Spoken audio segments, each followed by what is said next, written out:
Damn. Got a lot of XP really quickly for some reason. Nice.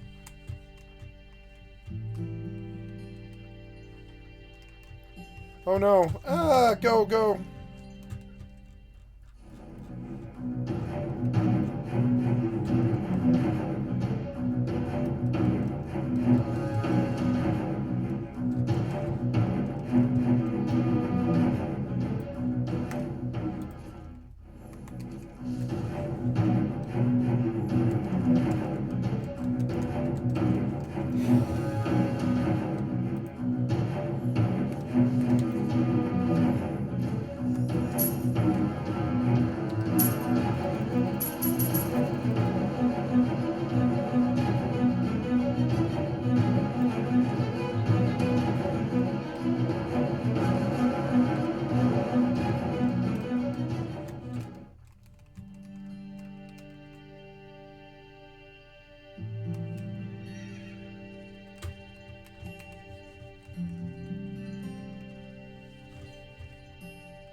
Nice, this was loot? Oh, yeah, it is loot.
Half a level already.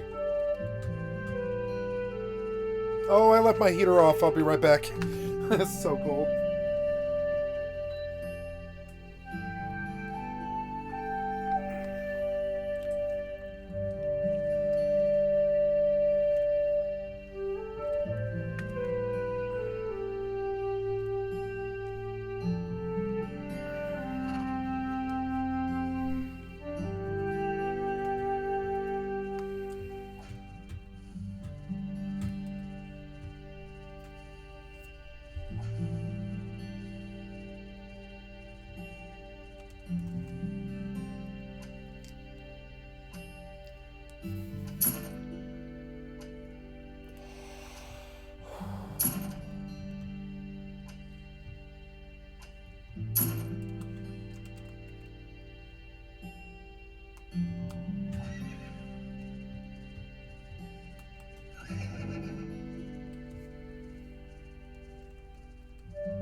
I've been winning ships. Loudy, loudy, loud. I've been winning ships. I just posted like 30 fucking ship holes or something. At some point along the line, I became an international port, and I've got so many goddamn ships. Yale could use an international port, Mr. Burns. But what? I'm not made of international ports. These are my ships. I have enough ships to have an international port. I'm not kidding. Or like a one-man army, or, I mean... Mostly I just sell them all the time. I'm like that Russian dude in Lord of War. I have this, like, stockpile. I have this stockpile, and I just sell most of it all the time because it's just sitting there. Oh, you want to buy some ships? Yes, buy ships. Yes, please buy my ships. Buy. Buy. Lots and lots of ships. Like, as many as takes me like 10 minutes to fucking list them. You know what I'm saying? Lots and lots of ships. Yeah. Now, didn't I have a buy order for this or whatever's? Yes, I do, but you fucked with my buy order and cost me money again, you bitch. I didn't get any fucking sales. You're so annoying. Fine, modify the fucking order, you son of a bitch.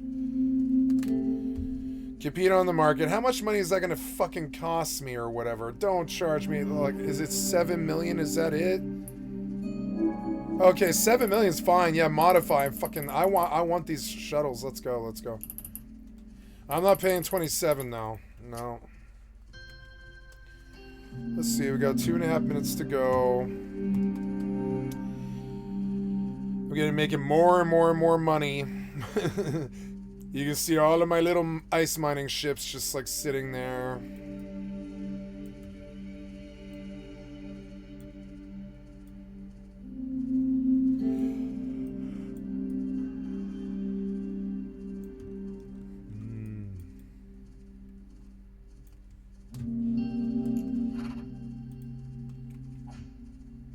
Whoosh.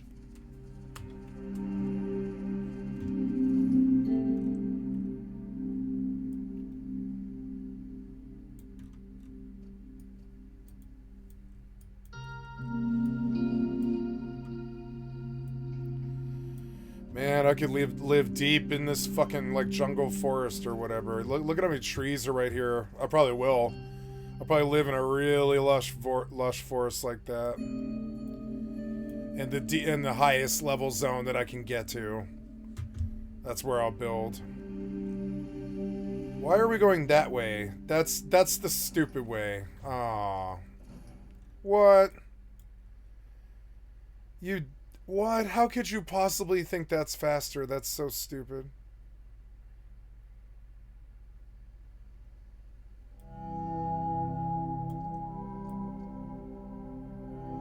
The map is so fucking cool, though.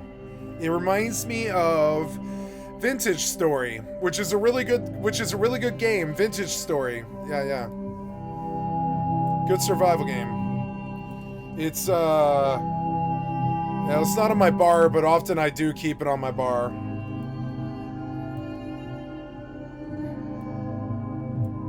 What are we doing? You are like lost. You are so stupid. Just go.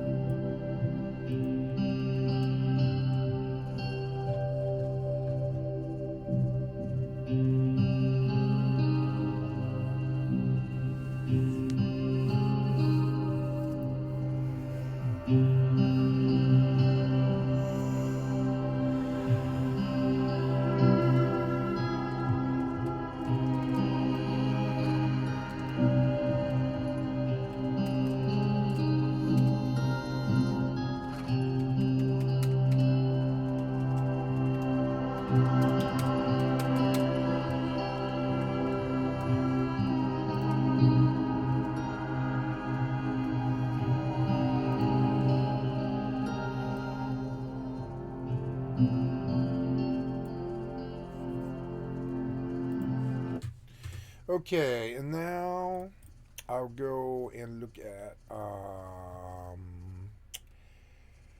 YouTube again. Joe on the crazy you said spending being uncovered. Fantasy Star Online review. 10 killer survival fails. Oh, it's Oven's Rocky Mountain Bushcraft, yeah. Elon situation is really bad. Barrow, the native village where rich people poop in buckets. Let's do Nick and Johnson. I missed this video, yeah. Oh, look at this. They're at Barrow. Oh my gosh. It is cold. And it is empty. I knew Barrow was going to be a trip as soon as we got off the plane. The airport here is about as big as a high school classroom. One line, 2 gate agents, and the oddest suitcase carousel you've ever seen. I mean, someone just chucked you do what you have to. Your shit out some door, and well, you guys figure it out.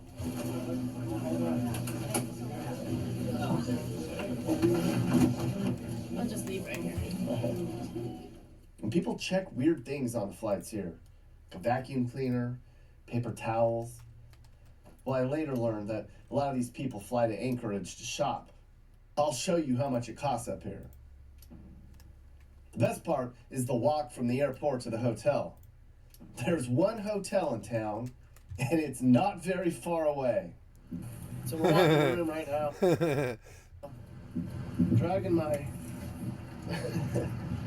Dragging my suitcase through the mud.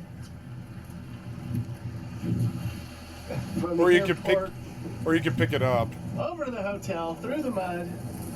I wouldn't. Zipping by. This does not feel like America at all. But I love it. Now, that walk from the airport to the hotel in Barrow was one of the most memorable things we did in Alaska. We made it to the most northern city in the U.S. We saw more strange things here in Barrow than I saw in entire states combined. Welcome to Barrow, Alaska. It's going to be very interesting. Coming right up.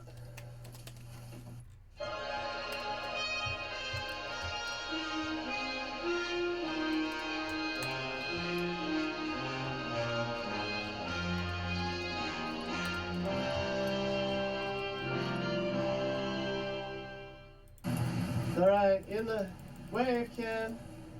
We're in the hotel lobby. This is a trip.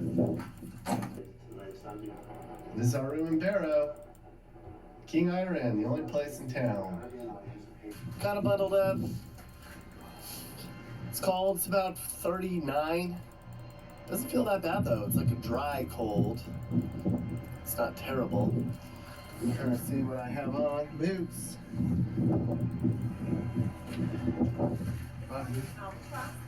An albatross. Oh my God! No, that's a seagull. That's not an albatross. That's just a big seagull. That face albatross. It did. Dude, look at this place. This is a trip. It captures very well. Barrow. Barrow. Just the name of the place sounds isolated.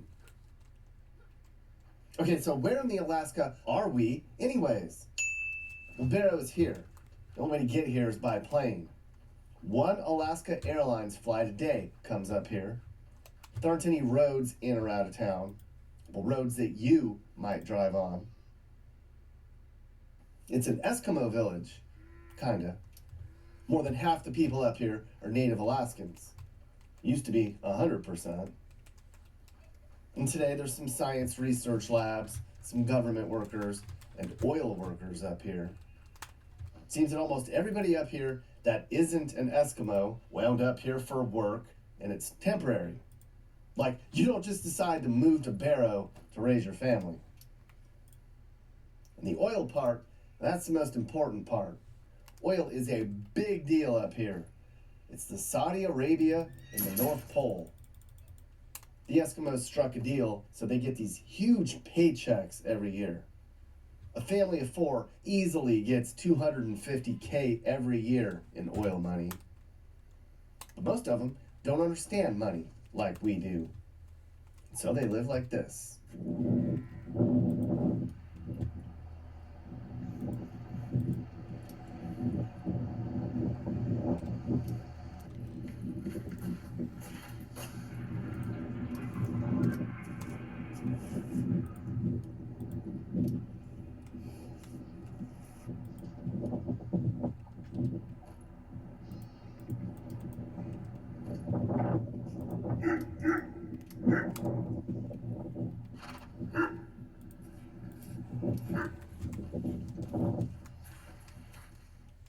housing here looks like the third world. Buildings falling down, junk everywhere. I was told that people come up here and they try to help them kind of figure it out, but they just shoo them away. We don't want the help. I don't blame them. I asked about all of this. Everything I learned was just fascinating. Awesome.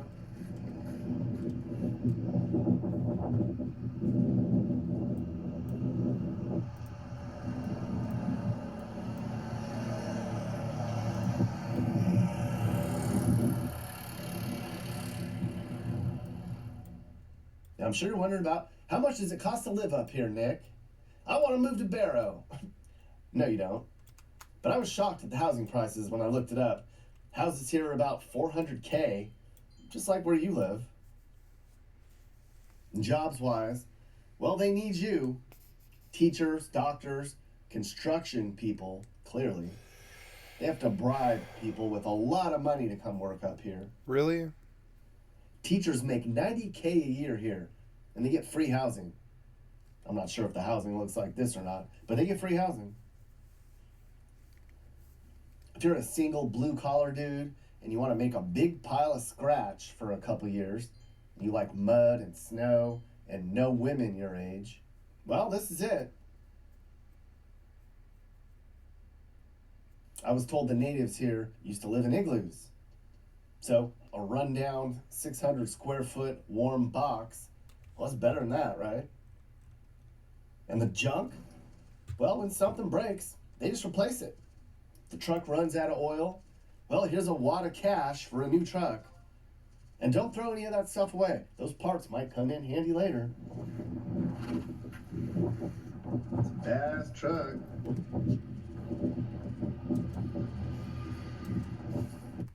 And then there's the poop buckets. Some of the houses don't have toilets. One room house, you poop in a bucket right in front of the whole family. You put the bucket outside.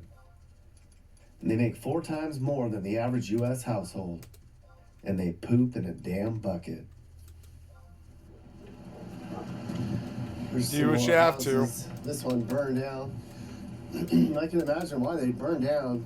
Because, I mean, they heat their houses in very unique ways, I'm sure.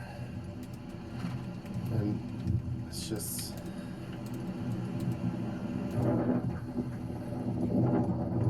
This is from the bus station.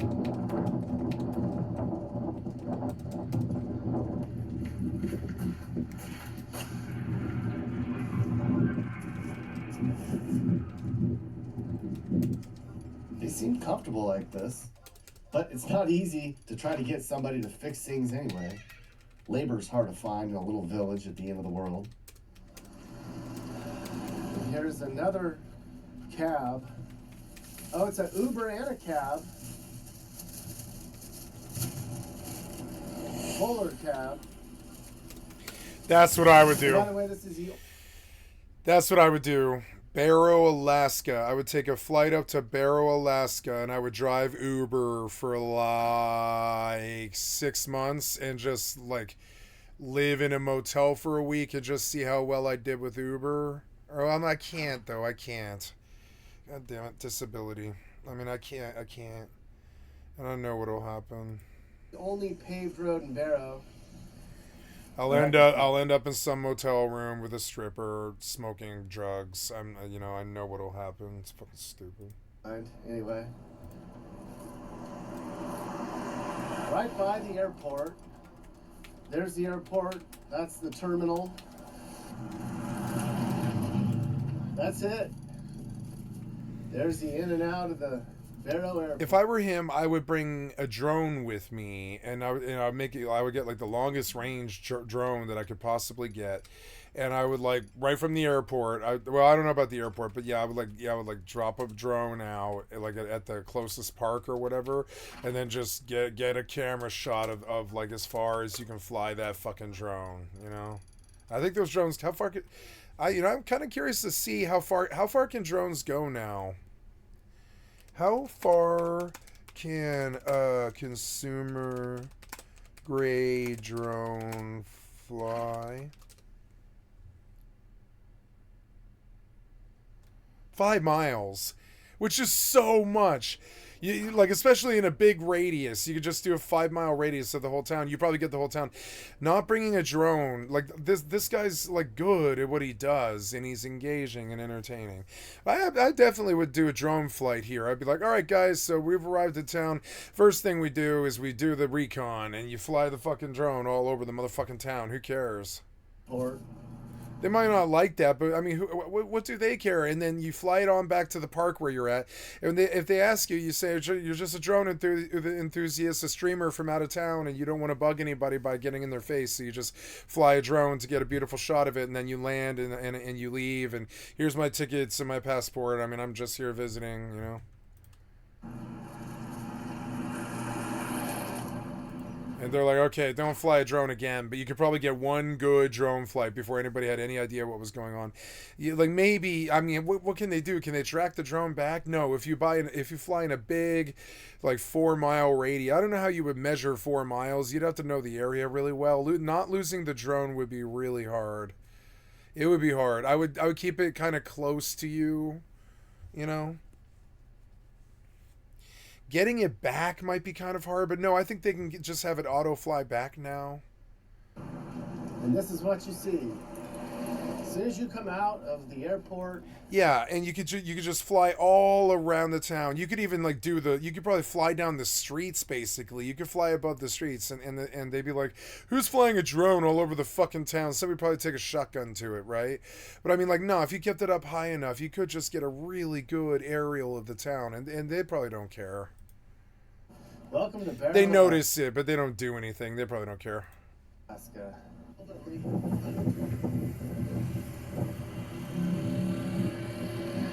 That's the cabin town right there. There's the Uber. Yeah, see, he's like, this seems sort of autistic to me. The guy seems sort of autistic to me. He seems really, really competent and normal. And maybe he's just normal. I think he's probably just normal. But it is a normal approach. He's sort of coming at this sort of like autistic because he's here staring at a stop sign. And I'm like, but you could be flying all around this and just seeing the inlet and the ocean, fly down the beach. I mean, the town isn't that big, I don't think. I don't know if it's 5 miles. No, I don't think so. I live in a town that's bigger than this. Well, I mean, I live 20 miles from a town that's bigger than this.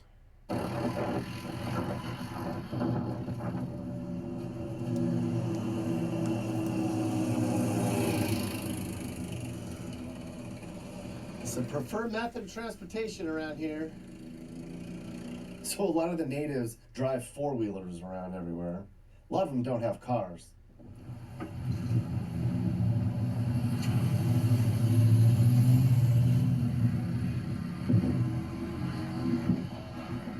And there's 4 cab companies in town. I know, right? Every few minutes, a cab drives by.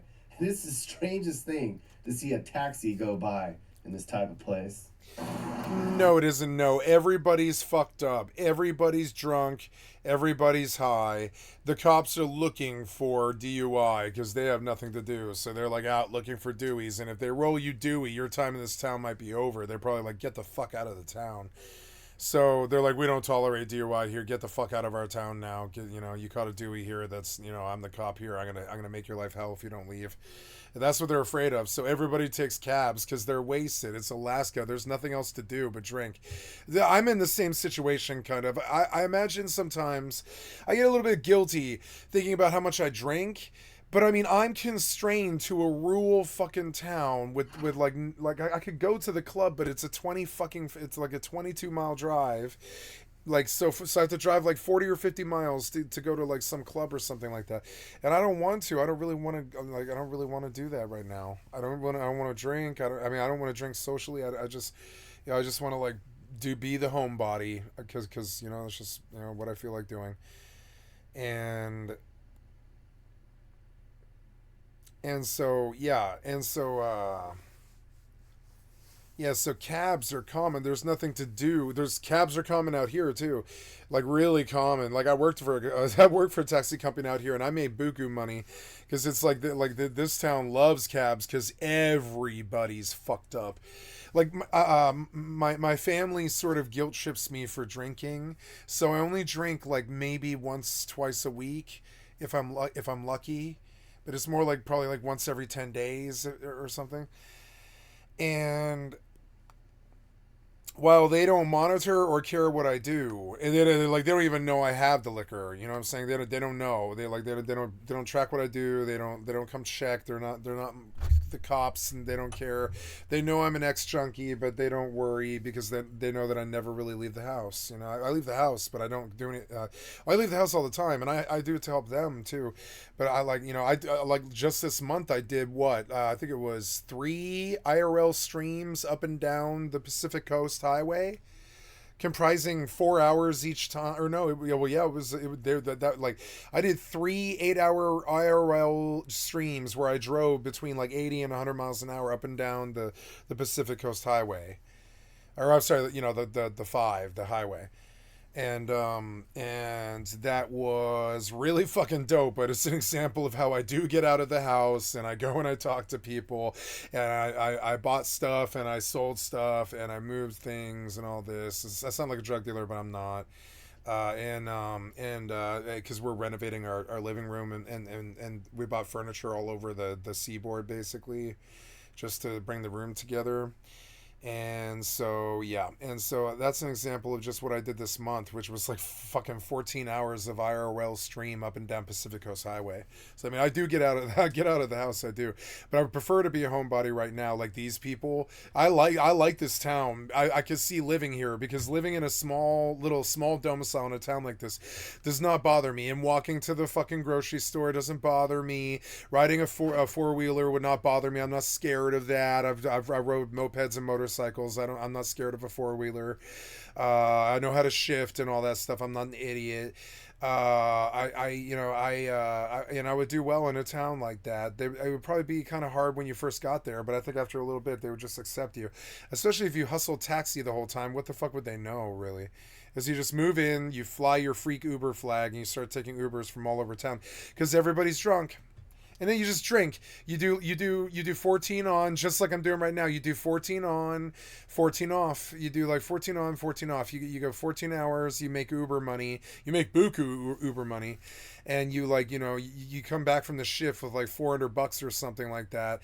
You just sit there and you like drink, and then you go to bed and you wake up and you drink and you sit in the motel room because the $400 pays for the hotel room for 2 days. And then you go back to work for another 14 hours. You make another $400, and like, yeah, you're off sometimes for like 20 hours, you know, or like two whole sleeping shifts or whatever. But I mean, I did that lifestyle for 17 fucking years. I'm dead serious. I did that like in a bunch of different towns too. Did it out in Roxborough, Colorado. I did it in Littleton. I did it in DTC. I did it in. I lived on the west side over there near Sheridan in Wheat Ridge, and I lived downtown primarily. And I hustled to DIA, and those, you know, those experiences taught me how to hustle in a drought and do whatever I need to do, and it wouldn't scare me to come up here and try and get these rich people's monies, right? And I know how this works, right? I get the Skycatlive blue. I would get a Skycatlive business card, and and on it is just my phone number and my website. And I'm like, yep. If you don't want to pay normal taxi prices, I'll hook you a flat fee if you call me every day. And it's no big if you don't. But you just hand them a card and you say, have a nice day. And they're like, really? And you're like, yeah. The meter, what do you normally pay? And they're like, oh, this is like a fucking $38 ride or something. Okay, well, I'll do the ride for 30 if you call me every day. And they're like, really? And they're like, yeah, oh yeah, I'll come get you, and I'll knock off like, you know, $10 off it, you know. And they're like, okay, cool, yeah, and, you know, that's how I did business for a long time. Had my own business, my own LLC and stuff. And so yeah, I could see coming up here just to try and get their money. But I don't think I actually would drive Uber because it probably wouldn't get well, this guy probably makes a lot of money, yeah. And the meter is probably nuts. The meter is probably $4 a fucking quarter mile or something like that. I mean, meters no, it's more than that now because the meter in Denver was always $3.75, and that's kind of how it was out here too. But no, in a town like this, I bet it's at least $5, if not $7. So if they take like a 10-minute jaunt, that's, that's like $60. And if you do like rides all day, it adds up. You might step like $1,000. Then who cares if you sleep in the hotel for 2 solid days and you try to meet a girl in the bar or whatever? Who cares, And I think about this all the time. My problem with driving taxi is I could never really find a place where it paid that well, except for the DIA airport. So that's where I went. I did airport rides, 4 if not 10 a day, because they were between 30, depending on which company I was working for. If it was Uber, it was $37 flat that I walked with. If it was taxi, it was like 24 or something like that. So if you do 10 of those, in a day, you're done in like 5 or 6 hours, and you walk with $400. You don't even have to do a real shift. Sure, if you want a slower shift where you drive for like 12 hours, you don't have to do that many. You can only do like, 2, 4, 5, something like that. But still, it really helps supplement the income when you can just pull in $250 every single fucking day. And sure, some of that's rental, power, money, gear, whatever, gas, mileage, all that other stuff. But yeah, this guy, I wonder if I can see, can I see the meter? Because if I could see the meter, I would know how much it is. Like, I'm not really good at meters, but I can't see his meter, I don't think. Damn it. I'm like, how much is the meter? How much is the meter? I could probably pull up his website and I'll probably see their fares, I bet. I mean, I don't know if they list them. Some taxi companies don't. Barrow Taxi, right? And they're going to be like, where? In Alaska? Yeah, Coastal or whatever, Coastal Cars, Acacia Taxis or whatever, Barrow Taxis near me. City Cab and Barrow Taxi. Do you list your do you list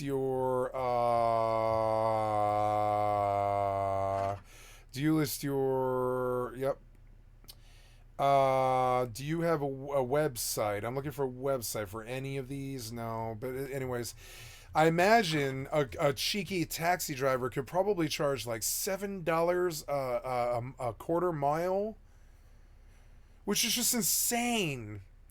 You can see that's probably what he's doing. And he's doing it badly, too.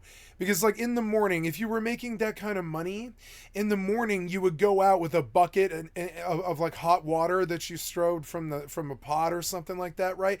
And you would scrub with a couple of really, like heavy-duty,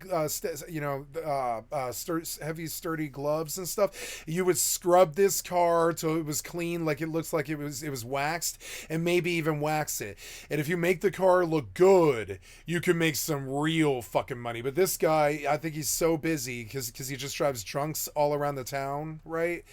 That I don't think he has time to clean the car. But honestly, even in a crappy town like this, if you can keep a clean looking taxi that really looks like it's sharp and to the trick, you can pull more business than these guys do. People notice that stuff. If you show up looking like sparkling, like you clean that car every day, and that bitch is your fucking that bitch is your chariot, That bitch is not this guy's chariot. He has not cleaned this car in 2 weeks or something like that. And that's not, you can't do that. He's going to be, nah, fuck that. I got to get out on the road. But no, I learned after 17 years that you don't rush it. Before you go to work, you walk around the park because you need circulation in your legs. You go to the car wash if you can. And I mean that. And you think of it like, oh good, I get to go sit in the car wash instead of drive assholes around, right? And that sounds fun. We could just listen to the news or the radio or something. I don't have to worry about humans or whatever. So you go to the car wash or you scrub the car yourself, depending on what the conditions are. I've done both. And then no matter where you show up, they're like, oh, your car is very spick and span and clean. And they're like, how do you not get mud on this? And it's like, oh, I get mud. I just wash it every motherfucking day. And and that's part of it. It's all part of it. You got to calculate the mileage and the gas because sometimes their business isn't worth your time. taxi. You'll get people hailing you who will be like, "Yo, I gotta go like fucking 9 blocks or something. Will you take me for like $5?" You got to think about that. Do you do that fucking 18 blocks for $5, or do you wait for the call? Because if you miss the call because you're taking him, you might have missed a $200 ride. So oftentimes you'll say no, and the person will be fucking pissed off too. They'll be like, "What? Take the $5 for 5 blocks? What the fuck are you talking about? What are you doing anyways?" And they'll get mad, but it doesn't matter. You say no because you might miss a call. That's 3 different. The minute your flag's up, you trust me. The minute your flag's up, the calls come. At least. It's so annoying. There's something about being a taxi driver. The minute your flag's up, the calls come, and you're like, ignore. And you're just like, "Hey, how you doing?" And you're distracted because you're getting all these incoming calls. You got the customer in the back seat who you're trying to be social with and stuff. And you're like, "Hey, yeah, how you doing today? You doing good? Yeah, oh, I know. No, I just got up in the morning. I got my Red Bull, and I just went out and I started. That's my day." You just shoot the shit with them. But like in the background, you're calculating the calls that you're ignoring. Then you're wondering if one of them is $200, and that's the reality. And you get really nervous. You're like, "I took this ride. It was a nice $12 ride, but I mean, I really feel like I might have lost like a $30 ride doing this." And it's all about what you're missing as opposed to what you actually have. Another cab. Yeah, like people like me, because like this is probably the probably the best paying taxi job in the world, really. It's not in the world, but it's in the country. Probably the best in the country, right? Towns that have remote access like this, they have to have taxis because a bunch of these people are disabled, a bunch of them are drunk, a bunch of them are mentally disabled, a bunch of them have issues and need to get down to the VFW hospital and stuff like that. Some of them are trying to get to the bar, some of them are trying to get to work, some of them have DUIs, some of them can't drive, some of them have kids and they're just across town and they can't get those kids to school. That kind of thing. It's insane. I know because I did it for years. I know what clientele I have as a taxi driver. And it's quite an honest living. When they realize who you are and that you're a professional and shit, they don't care if they hand you $40. They're like I don't care either. I don't care to hand a taxi driver $40. I loathe having to do it, and I like to have my own transportation. But when it comes to paying a taxi driver, I'll just hand them the fucking $30, $40. I don't really care. Because what they are providing, when you actually think about it on a really deep meta level, is extremely valuable. They're taking their life at risk so they can get you from point to A to B. They remain sober to do it. They're social, they're cordial, at least if they're good drivers. And they're on top of things. They're watching the traffic, they're watching the mirrors more than you. They're paying attention because you're fucking paying them to pay attention and all this. And that is a service. When you really think of it, it's how I looked at it is I was like the waitress of the road. I'm the waiter of the road or whatever. I'm the waitress of the road. No, I'm the waiter of the road. When I think of serving staff, I think of waitresses because they're the ones who dominate the industry, right? But I mean, I've been wait staff before. Yeah, it's not that different from being wait staff. You like pick up some dude and it's sort of like getting their order, and then you bring them to where they're going, which is kind of like getting them the meal, and then you drop off the meal where they want to go, and you leave, and they leave the tip in the cash. They eat, and the eating is getting out of the car. They eat and they get out of the car, which is a service that they're purchasing. They get out of the car, and it's like you're essentially a digital ferry waiter. And not ferry like as in something else, just as in like FERRY, as in don't pay the ferryman or whatever. You're a ferryman. I just That's what taxi drivers are. I used to joke about this. No, I'm not a taxi driver. I'm a ferryman. And people would ask me what I do. I'm like, I was a ferryman. And they're like, what? I was a taxi driver for 17 years. I'm a ferryman. that is. Oh God! Don't pay the ferryman. Trust me. It's always $40. The trippiest part about this whole experience is the number of cabs. Almost everybody gets in the cab and they're like, woo, the price of this meter got really fucking high, didn't it? And then they're like, oh my God, it's $4.50 just to get in the cab. And they're like, what? And that's the trip that they do to you, every single one of them when they get in the cab. They're like, oh my God, that meter's already on and it's $4.50. What the fuck? And it's like, yup. It's $4 to step in my place of business, bitch. $4.50 right from the start. If you get in my cab, if you get in my cab, it's boom, I hit the button as you open that door. When the door opens, I go click and the fucking meter goes $4.50, bitch, $4.50. That's what you are obligated to pay by law by stepping foot in a taxi. Just by sitting down in a taxi, they can run that $4.50 meter, and then you legally have to pay that $5. You have to, or you can go to jail for theft of service. It's insane. And so understand, you get in a taxi, it's like a legal binding contract. It's kind of insane. And they're not there to fuck around. They want to take your $40, move around, take somebody else's $40. They also don't want you holding them up. They're actually real professionals. I was a professional for like 17 years and shit. And I don't fuck around. If you mess with me, I'll fucking, I don't leave anybody anywhere. No one gets left behind. I used to say in the cab a lot, like, no one gets left behind. It's okay that this took like an extra hour and 10 minutes. I don't care. It's not your fault that there's traffic or whatever. It doesn't matter that I lost an hour. It's not on you. No one gets left behind. And that, that's the whole thing.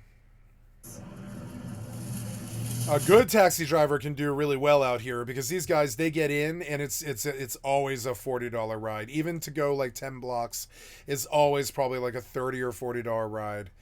And these people, they have so much money, they don't care that the taxi is $40 because there's oil money out here. I think what he's not really alluding to correctly is that I believe there's a lot of fucking oil and fishing money out here. And if you work fishing boats and construction, stuff like that, and oil jobs and stuff, I think there really is a lot of money to be made out here. I wonder sometimes why these towns don't get fucking swarmed by people like me, people just looking for a better life. And it's expensive to come out here. It's probably like $500 to $1,000 to reach coming out here, I imagine, because it's probably like, I don't know what a flight to Alaska is. What's a flight from how much is a flight? Let's go ask DeepSeek something, because I haven't done DeepSeek in a little while. DeepSeek, right?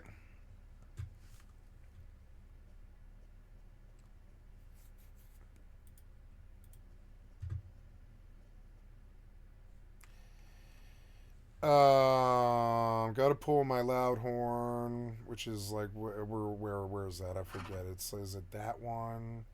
Text to speech reader. No, that's not. Hi, I'm DeepSeek. No, that's not what I want. I want to use my text to speech, but I don't see the add-on. Is it that? Yes, it is. Yes, it is. What is the average price of a flight from LAX to Barrow, Alaska?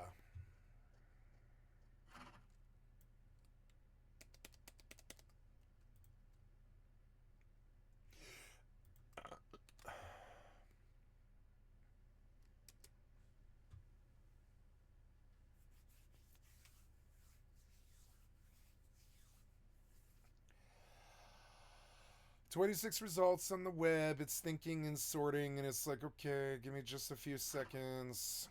You're a little slow. Okay, the user is asking about the average price of a flight from LAX to Barrow. Look at the web pages. $653. So yeah, about 600. You can find $343 flights, right? It says that maybe that price isn't reliable, right? Blah blah blah. This is found listed 800. It's like between $600 and $800 to go out there, right? And you got to remember, you got to come back no matter what. So to go out there as a scrub noob who doesn't have a job, who's looking to not be in need anymore, who wants to make real money, like you have to like have $1,600, and I don't know how the fuck you're gonna get that if you're like a scrub neat, So, like. But you can do this. It is something you could do. You could probably raise it or beg your parents or something like that. It's kind of insane. I want to go to Alaska. Help me. So, and then when you get out there, you immediately go to work. And they're probably going to be like, huh, you came out here with nowhere to go or anything? Okay, well, we need labor. You're willing to do labor? Yeah, I need labor. And so you could probably even go to the police station and be like, yeah, I just came into town and I want to patronize your town for a couple of months and work really hard for one of these businesses. And I've come to ask you guys advice. And the police officer's going to be like, well, I'm glad you asked me because I don't want you wandering around out here on the fucking streets like an idiot. And the cop's going to be like, yeah, go talk to blah, blah, blah oil services down at the dock and they'll put you to work fucking sweeping boats or something like that and you'll get paid $50 an hour. And you know, and you're like, really?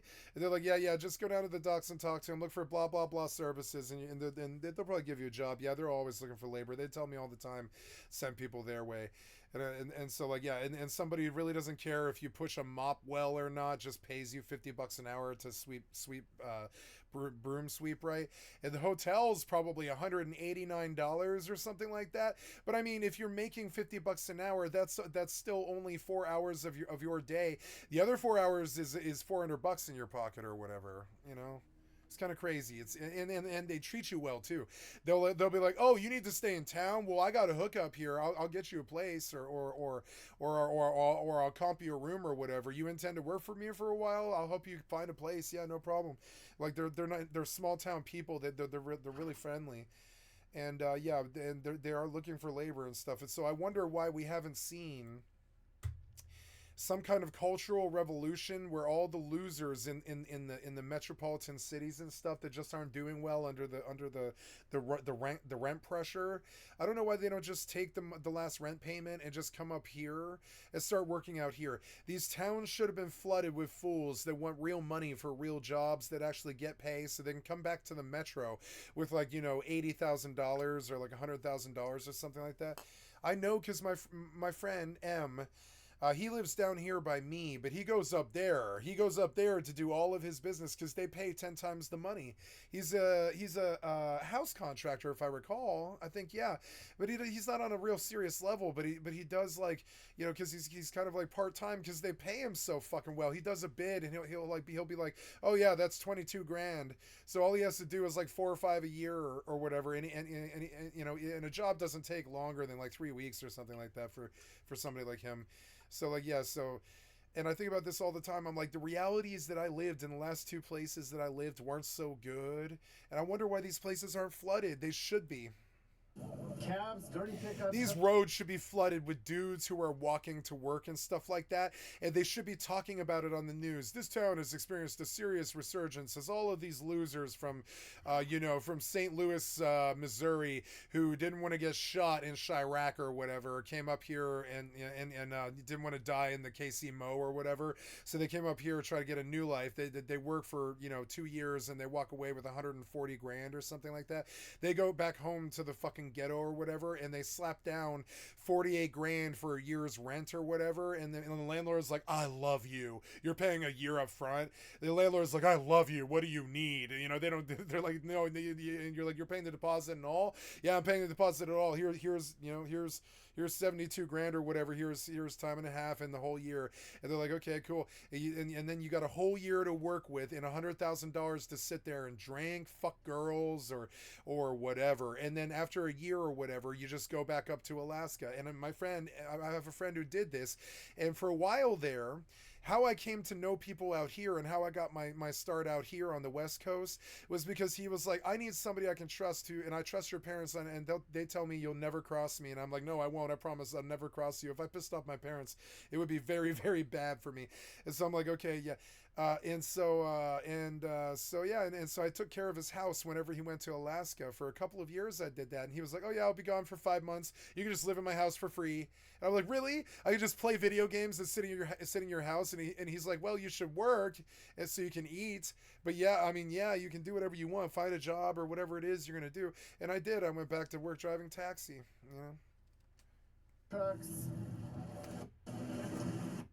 And I met one of the 2 Cheyennes from Alaska because of him, because he goes up to Alaska all the time. He met a fly hottie cougar his age, because he's about 10 years older than me, a bit my senior. And he met a fly hottie cougar his age, and her daughter is my friend Cheyenne. And I worry about Cheyenne because she is a consummate heroin junkie. But I love Cheyenne. She's a wonderful, wonderful woman, and I miss her.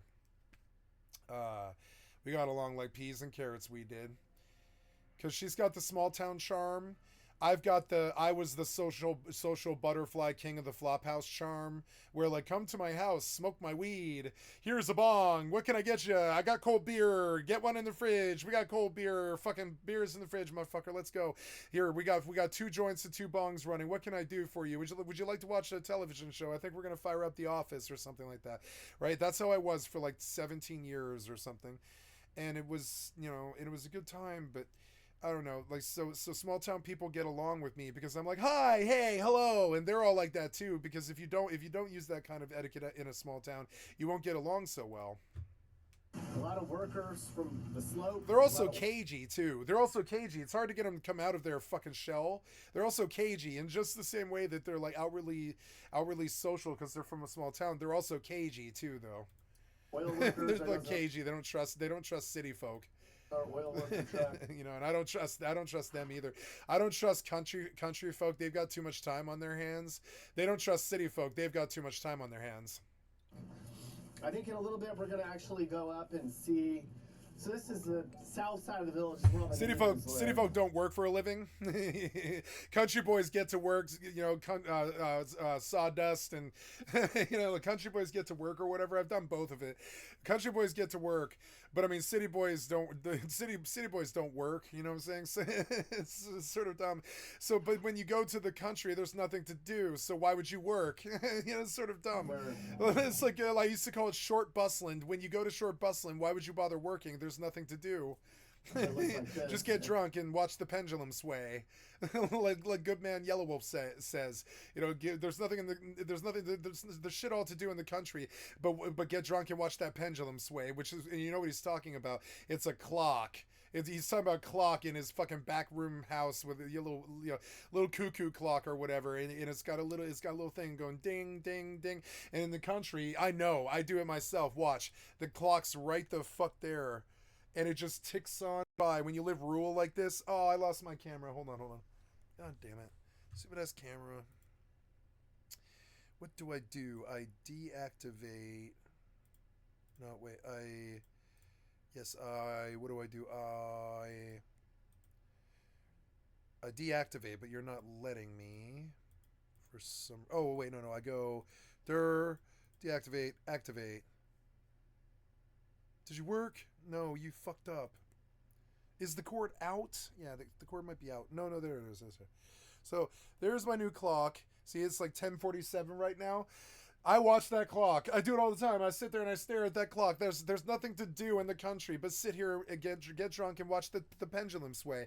I fucking love it. I was a city boy for all of my life, like almost all of my life, like 35 years or something like that. And I love it. I love the pacing. It's just it's. And it's weird because I think city boys think of the country as something that's inferior or something. I know I did for a long time, but now I sort of get it. There's nothing to do out here but chill, get drunk, and watch the fucking pendulum sway and strive for a good life, There's not really the hustle and bustle and problems and stuff, and you can have a lot of fun in a small town. And then when you go north, you have the scientists and the government workers. Get a drone. You're gonna get robbed. You look like this rich Howley from out of town. I'm sorry, but I've lived in Hawaii in the resort scene in Maui. We have a word for white. Well, not we, but the natives have a word for white people that wander around downtown and in resort areas like this. They're called Howleys, and I don't mean to be racist towards him or anything like that. But it's and I'm not native, so I suppose it's funny. And I'm white, so I don't know if it's bad if I'm making fun of white people, I guess. I don't know. But yeah, he's like sort of walking around downtown. Like in Hawaii, he would be called a Howley because he's walking around downtown. Like, I don't know what the term is. In Alaska, they're going to have a term for it. You're walking around downtown with expensive camera gear talking to yourself like a depraved fucking streamer. And somebody here is out of their fucking minds on fentanyl and desperate, and they will rob you. They absolutely will rob you. They all live on So what do? You go get a drone. Go to a public park and fly a drone. You should not be walking around downtown fucking Barrow. in the town. I can see it already. It's a shaky premise. This guy driving past you is like, what the fuck is this fucking... There's all these words for people like this. I'm going to say greenhorn. The only word I can think of that won't piss off Twitch or in YouTube is greenhorn. You know what I'm saying? I already said a word that I shouldn't have said. Even though it's out of context, because it's about Hawaii. It's about people that wander... It's about idiots who wander around Hawaii. There's a slur that the natives have for them. And I said it, but I'm not going to say it again because I don't want to get canceled if it's in the proper context or whatever. I use it in the improper context referring to this fucking greenhorn. He's green. He's like walking around downtown Barrow like he isn't gonna get robbed by fentanyl fucking people. It's sort of dumb. Now he does this a lot, but I mean I'm doing this with a drone. I'm not taking my time to stand out in a road and get robbed by somebody who's driving by. That's the worst shit when they're like, get in the car, and you're like, what? And they stick a piece in your face, and then they're like, get in the fucking car now, and you're like, what? And then you get in the car because he's got a gun on you. It's fucked up, and then he's like, run your pockets, get your jewelry and shit. I'm driving your noob ass to the edge of the town, and I suggest you stay the fuck out. That's the sort of shit that they'll do to you, and you have to be very careful. I was told we're in a much different condition. You don't belong there. You don't belong there, Greenie. Greenie is a pretty diss word that won't get me banned off Twitch. You don't belong here, Greenie. In Mexico, they call this, what is it? It's gringo. He's wandering around downtown outside the airport like a rich fucking clueless gringo, and it's just a terrible bad thing. I know because I was a taxi driver, and I'm driving around downtown because I just dropped somebody off, right? And I see a fucking gringo walking around with a fucking camera in his hand, going like this and shit. And I'm like, hey, I've done this so many times before. And they're like, what do you want? Hey, do you need a ride? And they're like, and I'm like, I think you need a ride. And they're like, what? You're standing around downtown with an expensive cell phone, waving it like around for a bunch of crackheads to see. And I'm wondering if you might need a ride somewhere. You know, I don't say it that way, but that's sort of the implication. It's sort of funny. The implication, like always, Sonny. So we're gonna go check that out. It's backcountry. Would you like a ride? You can't stop here. It's backcountry. Would you like a ride? That dude in that house, he absolutely has a fentanyl meth addiction. In that house, yeah, that dude in that house, he has a fentanyl addiction. He's looking out his door at your gringo ass. Because he's like, what the fuck is this noob doing in the middle of the street? Trust me, they do look out their windows too. This guy's like, what? This guy calls his cousin who lives just two doors down or whatever from this street or whatever. And he's like, check out Gringo on East Nichols or whatever. And his cousin's like, what? And then they look over and there's this Gringo standing there with like $3,000 worth of clothes and like $1,000 cell phone and $1,000 camera. And then you're like, that would be a good lot of money at the pawn shop for some fucking good fentanyl and meth, you know? That's like literally what I think when this dude walks around downtown. It's so dumb. We got traffic up here on a Thursday about noon. Yeah, they're all in trucks and they're all going to the oil services company. Trust me, or the fishing, or the docks, one or the other. Maybe it's everybody's lunch breaks. Yeah, or like this power company or whatever. Yeah, just whatever it is their jobs are. Here's how far away you are from things. Port-au-Prince, Haiti is only 4,886 miles that way. Austin's 3,500. Oklahoma is 3,246. New York is 3,380. New York, 3,300 miles away. Nothing I love else that here. sign. It's got so much fucking like personality. Bernardino. America. Love it. That's all. For 4,000 years, Eskimo had this land to themselves. They came over here from Mongolia, and they were cold, but they were happy. The Russians, they've been coming over here forever. The Russians, they've been coming over here forever. It sounds like some Fallout thing, like from Incel, right-wing Christian Bethesda developer. You know what I'm saying? When he talks, I swear to God. 500 miles away by boat.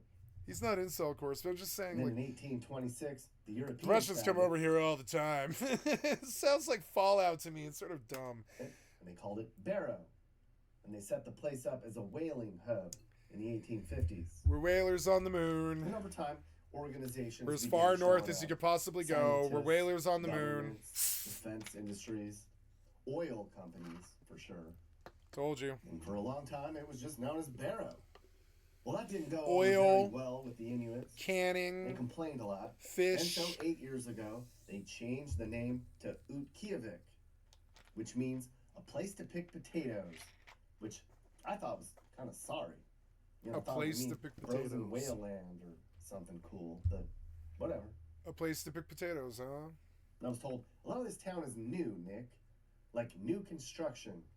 This was all way older and run down before the 90s when they had their big oil boom. They spent hundreds of millions on buildings and making all this more modern. I know, right? So have you ever heard about data brokers? You've probably heard a little bit about them, but I wanted to explain how they operate and how much of your personal data they keep. And then I'll explain the solution. Every move you make online, every click and purchase and internet search is tracked, harvested, and sold for profit. Your name, address, phone number, credit history, health data, what websites you visit, your location. Yes, your GPS location is now tracked and sold. There are 1,000 data points on each of us.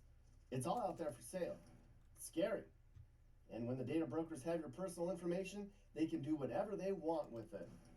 Using AI, they can make a profile about you to know exactly who you are.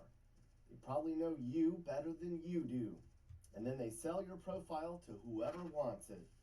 Delete Me, a sponsor of this video, is a solution for removing your personal data from the web. They offer a service that removes your sensitive data from hundreds of online data brokers. I've been a Delete Me customer for almost a year now, and I have peace of mind that they're constantly removing my personal data from the web. Delete Me removes your personal information from data broker databases. For around $100 a year, they take care of everything, so you don't have to do it yourself. You should try Delete Me. Go to joindeleteme.com/Nick Johnson and use Nick Johnson at checkout for a 20% discount. That's joindeleteme.com/Nick Johnson, promo code Nick Johnson. I also put a QR code on the screen that you can use your phone to scan, and it'll take you right to the sign-up page. Try it. I also put a link in the description. Don't be one of more than 1 million people that'll be identity theft victims this year. Thanks, Delete Me, for sponsoring this video. All right. So I'm walking around here right now. I think you can hear me. I got my mic on. It is brutal.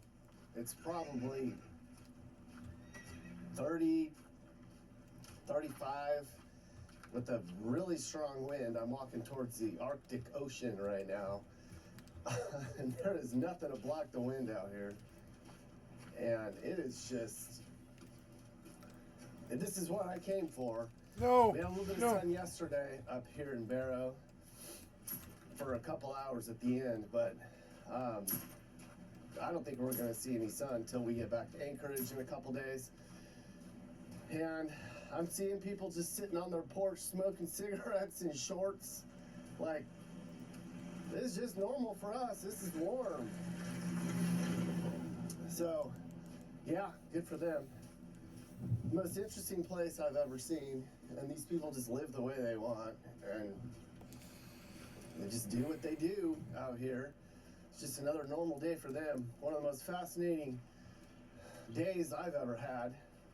It's kind of weird to be walking around marveling at things while they're just living their day-to-day lives.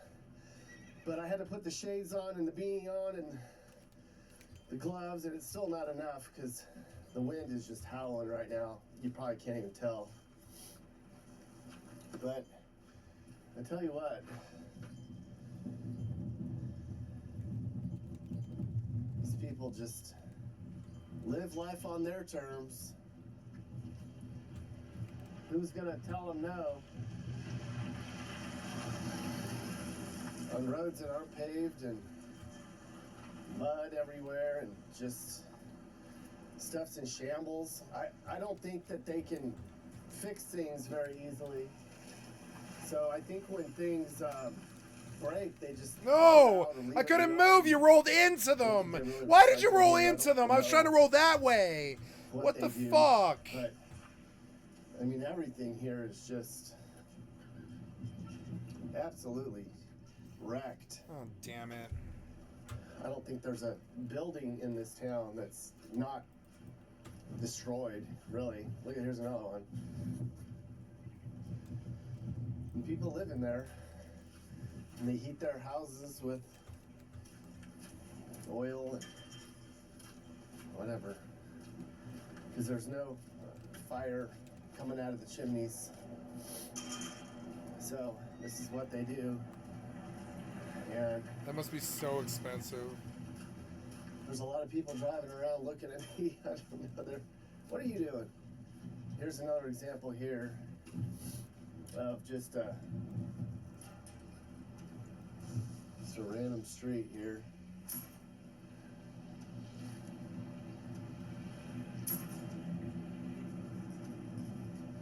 And the type of housing they have up here. And from what I've been told, this is nothing. There's some villages that are in far worse shape. Bethel, there's a place called Suvakik, something, I'll put it on a map, where the conditions are far worse than this. I think that I heard that the main reason I'm gonna that switch it.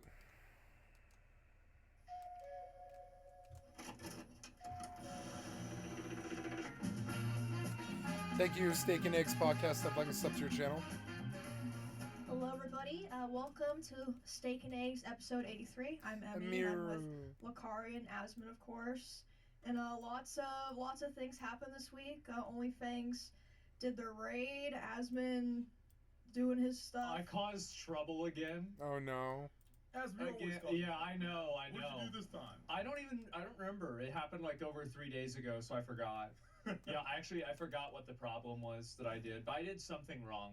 Oh no. But Just yeah. Stop saying shit, bro. Well, I mean, Just yeah. Stop talking. Well, that is the majority of my problems. Yeah, the more that I talk, the more problems I have. But you did OnlyFans, didn't you? I did. You did the raid. I did the raid. Were you in the raid? Yeah, I was And in the you raid. didn't die. I didn't die. Why not? Well, I could have died for content like everyone else, but I felt course. like, I personally, I'm Yeah. in this because I want to actually get to content that's cool, Yeah. not just die in MC for views. So it's Uh-huh. kind of like, I'd rather, push my character as far as it can go. Yeah. Yeah. Well, like, are they gonna do BWL or anything, or is like that pretty much it? I mean, I feel like that's it. No, I want to do BWL. I mean, hey, Yeah. T1 was on. He was leveling an alt mage. I see Right. people in the guild, they're still playing. I personally haven't been on because, honestly, I'm just going to be honest, fuck some of these WoW viewers. They're weird, right? They are weird. Yeah, I don't like Some WoW losers, viewers at all. Man. They're I don't know what came like. They're so weird. they've always They're been like pushy. this, by the way. Yeah, they've always been like this. They're pushy, they're cracky, they're kind of weird, they're angry. I know because I'm them. I'm one of them. I'm one of them. We're like triggered, we're angry, we're like sort of aggressive, and we're very trolly, Yeah. They've always been like this. It is mono gamer viewers.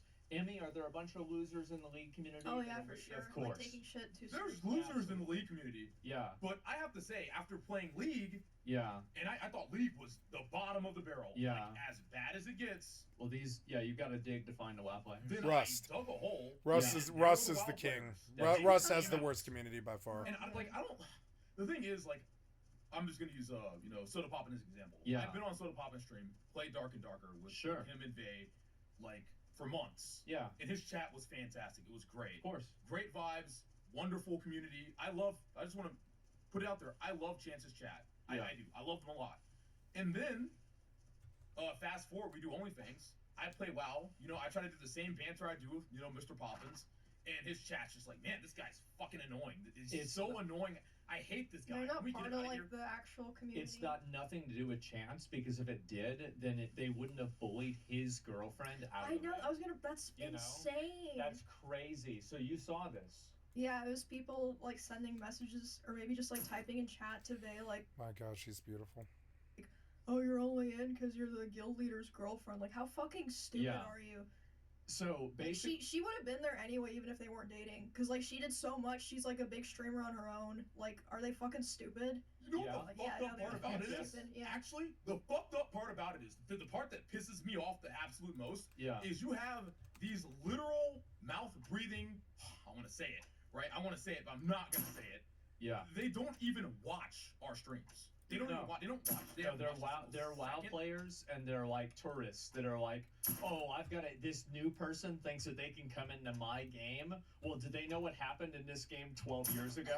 Exactly. No, they don't. Okay, so they're not real. They're a tourist. Yeah, but they haven't seen Vay play. They don't know how good she is. They haven't No. seen me play. They don't know how good I am. They're just in, I don't know whose chat, just typing all this bullshit Oh yeah. and messaging us like all this hateful shit, and they have not seen a second of our gameplay. No. That's what pisses me off the most. Oh yeah, they're so fucking annoying. Yeah. Like so last year when Emmy and Miz played, I would make videos and I said that it was I watched like that stuff. 80% Miz's fault that Emmy died, and Yeah. like he got so much fucking hate for that. People, Like, if some pe- people took it so fucking People were seriously. going crazy because the video got like 1 million views, obviously, right? Jesus. People are watching this, they're getting furious about it. And now this year, I didn't make as much content about it this time because I'm like, okay, well, this is just settle down here, right? Yeah. And so then I Well, you read did the for threads. Pirate, and then look what happened. Well, I did one video, Run. one video, and that's all it took. And then everything pretty much spiraled out of control from there. Yeah. Because I feel like it happened. So OnlyFans is full What? of a bunch of retarded fucking losers. It- That's you, what it you is. didn't you didn't That's fire off the ability. Come on, it's an invol. You were supposed to invol me for 4 seconds, you fucking what- asshole. Okay, right? And to be Come fair, on, man. This is a 10-minute ride. Don't fuck me with your netcode or whatever. Ah, damn it. I shouldn't open like that, maybe. I'm learning. I guess I won't open invol. I'll use it to get out of the problem, I guess, is what I'll do. God damn it. So annoying. The combat has flaws, but I don't mind it. It is quite difficult combat. The mobs will kill you. there, I'm being nice. Yeah. And so anyway, this happens, and at the beginning, the real Oops, mining wrong way. canary was S-Fan. The way that they acted to S-Fan, 2 kilometers. that was so fucking It was so weird. Yeah, I remember everyone being like, "It's weird. Like, who are these people that are so mad I and wouldn't why?" call them people. No, I wouldn't call them people Yeah. either. I'd call them subhuman. They're Yeah, because some- like I'd see like people in my chat talking about S-Fan and be like, "Oh lol, he died like 7 times, haha." And I'd be Was like, this the first OnlyFans or? "No, this one." But like I'd It's see fucking people who are, like, hardcore, actually part of the Twitch motherfucker. community, like, my It's chat. hardcore. Even the best in the world die 4,000 times. What are you talking about? It's hardcore. Their netcode fails, or there's a disconnect, or some kid fucking ganks them, or whatever, or pushes them off the cliff, or mind controls them, or something. Trust me, it's just like, or the priest doesn't heal and you trusted them, or the mage is out of mana, can't frost nova, whatever. Trust me, everybody dies. Everybody dies. There's not a single WoW player in history that's managed to stay alive in hardcore more than 400 times. It's insane. It is actually the reality. But they treat the deaths like it's some kind of fucking personal affront. Or like so does chat at first, like before it got really big, being like, "Oh lol, S-Fan bad lol," and I was like, "Oh well, like they're not like shitting on him, Yeah, they're just like." Part of the And then I read the threads and I was like, who are these people, and why are so many people agreeing with them? Like, what is going on? well, That's what I'm saying. It's weird. Well, it's like then that happened, then the pirate software situation happened, and that was the big one, right? Yeah. That's the big event. And then after that, then you had the Vase stuff, and then there's people getting mad about the raid that are like, talking about Who's it, mad about complaining. why are they mad about the raid? Well, Pirate, mean, I because- remember watching that clip a bunch of times. Pirate is like, "What are you talking about? What are you talking about? I'm out of mana. I'm running to the fucking zone. If you die, that's on you. I have nothing I can't do for you. I can run into Frost Nova and eat damage and die because I'm a mage that dies in 2 hits. If any of these mobs touch me, I'm fucking dead." And he's saying this as he's running to the zone. He reaches the zone something like 25 seconds before they do, and that's how you know they weren't running. They were like sitting there waiting for the mobs to kill them, and he's just like, I can't believe I beat you. Now that I'm drinking, I'm gonna come back, guys, but But already 2 people were dead before he even reached the fucking zone. It was insane. That's not on him. That is not on him. He is not the healer. If there's anybody there that you could blame, it would be the healer. Because if they're dying of damage deaths, that's on the healer. That's not on the fucking mage. What can the mage do? If the mage comes in Frost Novas and blinks, maybe they live. Maybe. But he didn't have enough mana for a Frost Nova and a blink. There was nothing that guy could do. I watched that clip so many times. I was like, there's nothing he could do. He was right. He was like, what are you talking about? What are you talking about? What are you talking about? I can't believe I'm siding with Pirate here. But I am. I'm siding with Pirate here. He's like, what are you talking about? I've been in this situation before. Reminds me of when I died in Abyssia. That fucking Final Fantasy 11 player was so toxic. He drop bombed me, fucking like flame me in the fucking in the Horizon Discord, and he left it there for like 3 weeks before I ever even knew it was there. I just happened to stumble on it for some dumb reason. I stumbled on it. I was so mad. It was like, this garbage white mage didn't use re-raise. And I was like, you fucking asshole. You wasted fucking 5 hours of the tank and everybody else's fucking time. You guys sucked. You kited the mobs around for 24 minutes and timed us out. You did no damage to anything. And you're a fucking ranger. How do you do an entire fucking like battle without doing any damage, and then you have the gall to blame me like it's my fault that I don't have re-raise? You don't have the fucking intellect to beat the boss that happened 20 years ago. You don't have it.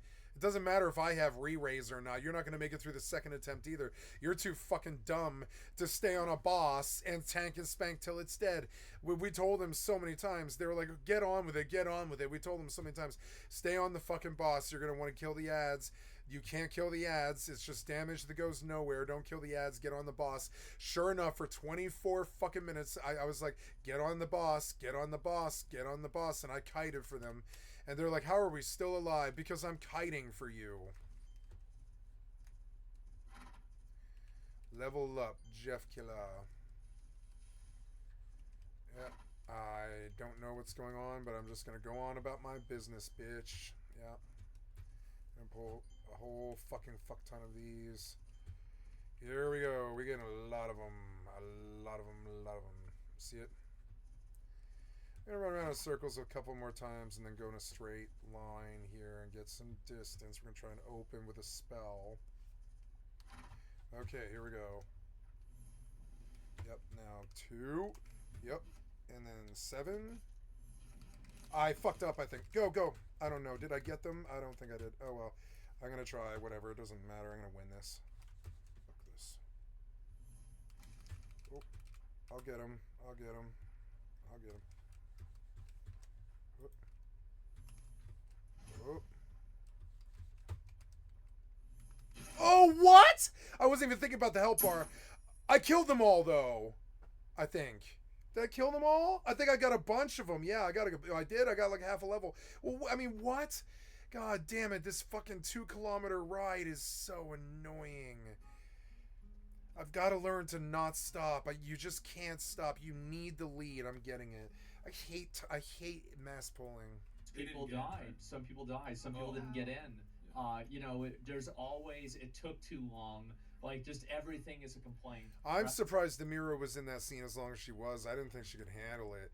Like WoW is literally quite like the Call of Duty Activision lobby in all of the Call of Duty games. It is like quite like that mythical Call of Duty lobby.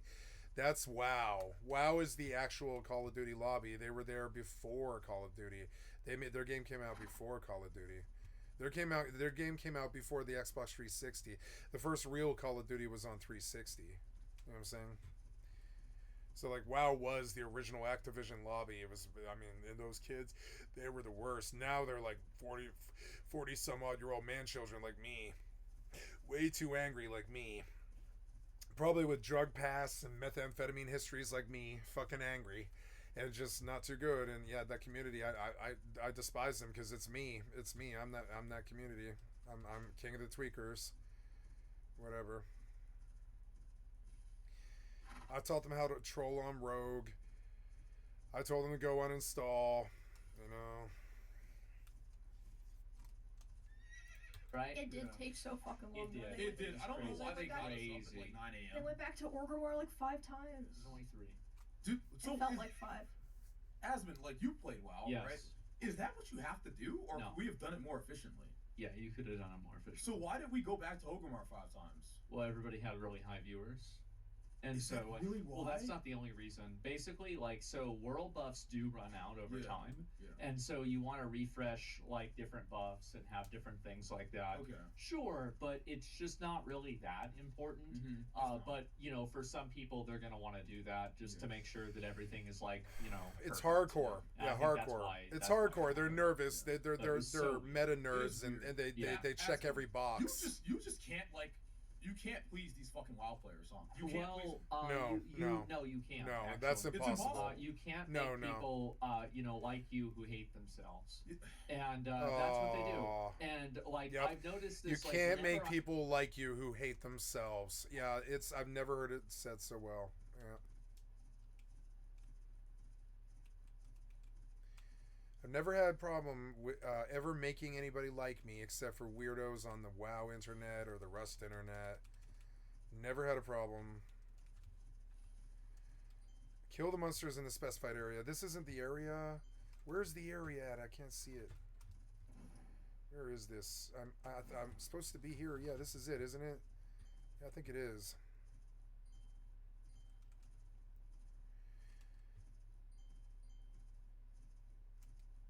So, okay, no. Okay, so now I want the compass. I guess I'll move it. I need to be able to see my cooldowns. Go. What? No. All right, let's start off.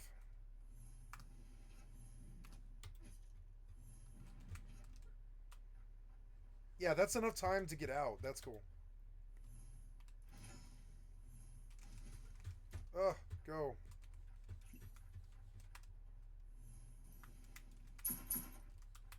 A little bit easier, but I want a big pack, and I'm gonna. But I use my cooldown. I hate this cooldown. It's so long. 90 seconds is way too long. There's a champion. I don't want him. I'll do him if I have to, but I don't want to.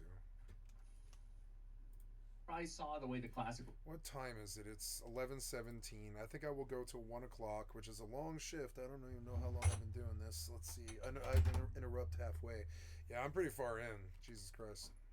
WoW community was in 2019. Yeah. I realized, man, I need to stop streaming WoW all the time. Dude, This is bad. you made a good fucking Yeah. That was choice. a good Yeah. choice for sure. You really did. Like, I might sound like a little upset right now, but it's because I am. Yeah, Like, yeah, 'cause, sure. You know, I want to say like playing OnlyFans like kind of reignited a passion for me in my Sure. heart that didn't exist before, because I used to play. I don't know.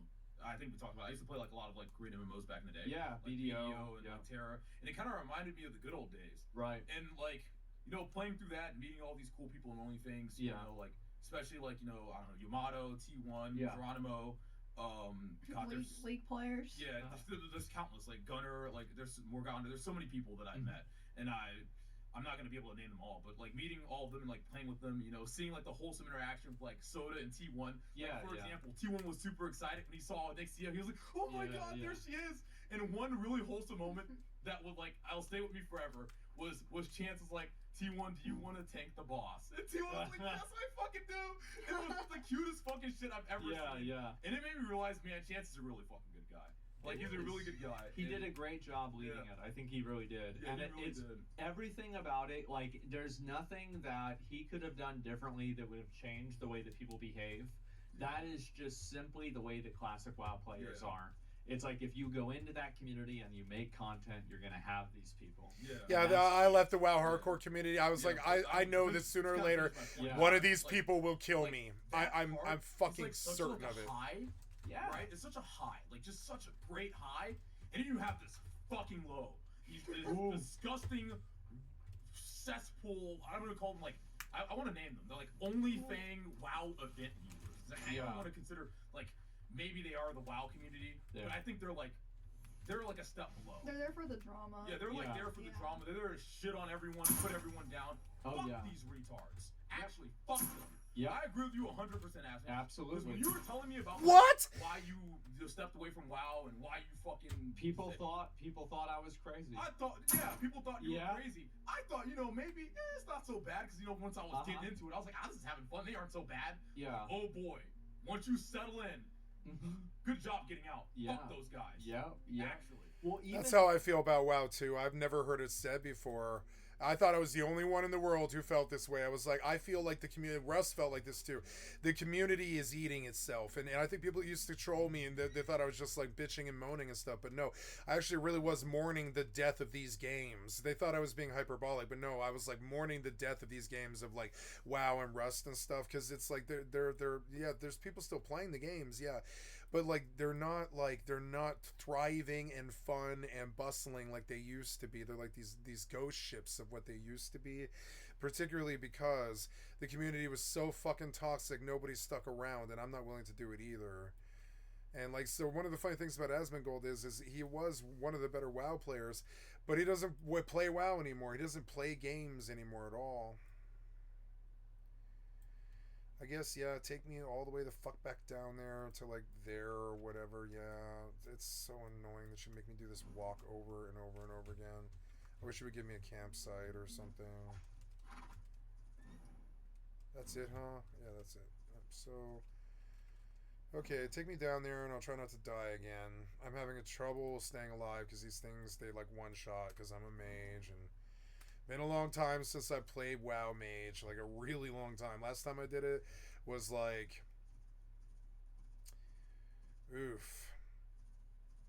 2006 or 7 something. Played Drakthir Evoker recently, which is a lot like this. They're all very, very similar, but it's still not like this. This is a lot more like WoW Mage. He would die.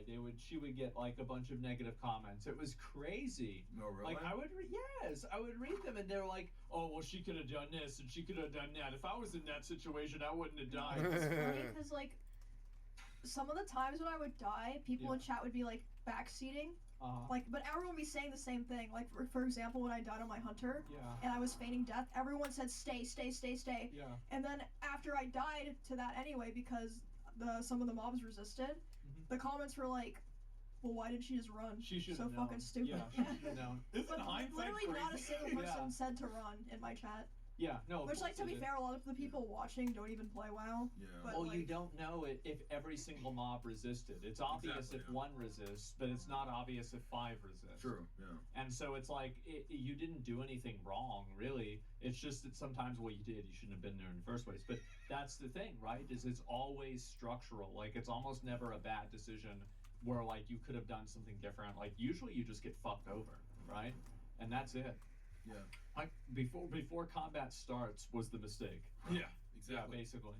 I mean, I think it's like one of those things where like you have to realize that a lot of these people watching these clips aren't very smart. So they're not going to take the time to think about like in the situation. They're looking at the clip like, "Oh, I like him know a she's lot. gonna die. Here's what I He's would've awesome. done." Yeah. Right? They're not putting themselves in the I actual feel like I was situation. really dead no matter what. Like, because there was also a point where, like, I stopped running because I was trying to see, like, where Miz was pathing because I didn't know the area.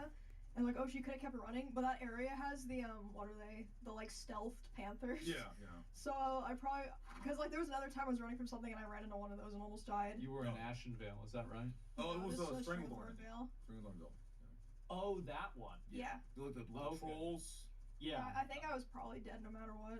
Probably. It looked like a bad situation. Yeah. I mean, maybe there's like some 90% chance you were dead. Yeah, there might Probably have been higher. something you could have done, but it's Yeah, I just could like have gotten lucky maybe and not run into one of those. I mean, I reviewed that clip and it looked like Miz like fairy fired like an extra mob and aggroed some extra stuff. I don't know what was going on. I mean, I also pulled some stuff because I was pathing the wrong way. Because, like I said, it was just I like didn't know the chaotic. area. Yeah. Yeah, I don't think you guys Very expected like. messy. I'm just glad that shit's over. Yeah, me too. I'm so glad hardcore. it's over. Yeah, I'm hardcore. gonna be raid logging until I don't want to do hardcore ever yeah, again. Exactly. I I'm mean, glad that's it's fine. over. Like, I feel like it would be I did not fun, go but, anywhere near where man, they went The viewers at all. just make it literally zero fucking fun, The man. thing is, like, I love the guild so much. I love the people that I met in the guild so much. that Amphi, sucks. like. I love community Zico. gaming events because there's like Yeah. almost none nowadays. Now it feels like. Exactly, like OnlyFans is like such a special event that, like, you know, if it wasn't for all of like, you know, the people I met in the guild, like all my new friends that I met, God bless their souls. I want to call them family, my brothers, my sisters. Right. I love them. If it wasn't for them, Go! fuck- No! fuck What did you yeah. do? No! No! The Yeah, mouse that's click all got you me guys would killed. have. So, I mean, it's Goddamn not like mouse all of them, click. right? Like, I've got to fix there's a lot of it. them that are great, And Oh, they told damn my it. chat, like, Car, you did a good job. We love you, man. Keep it up. I've got to rebind my fucking stupid mouse click thing. I don't know what to use. I guess left alt. No, I can't because I alt tab all the time. I guess F. I don't know. F could maybe work. God damn it. I keep clicking my middle mouse and it's locking me. I didn't realize that's what it was, but there's something happening where... Oh, and also my gear is completely busted. I didn't even think about that. God damn it. Maybe I should enhance my staff.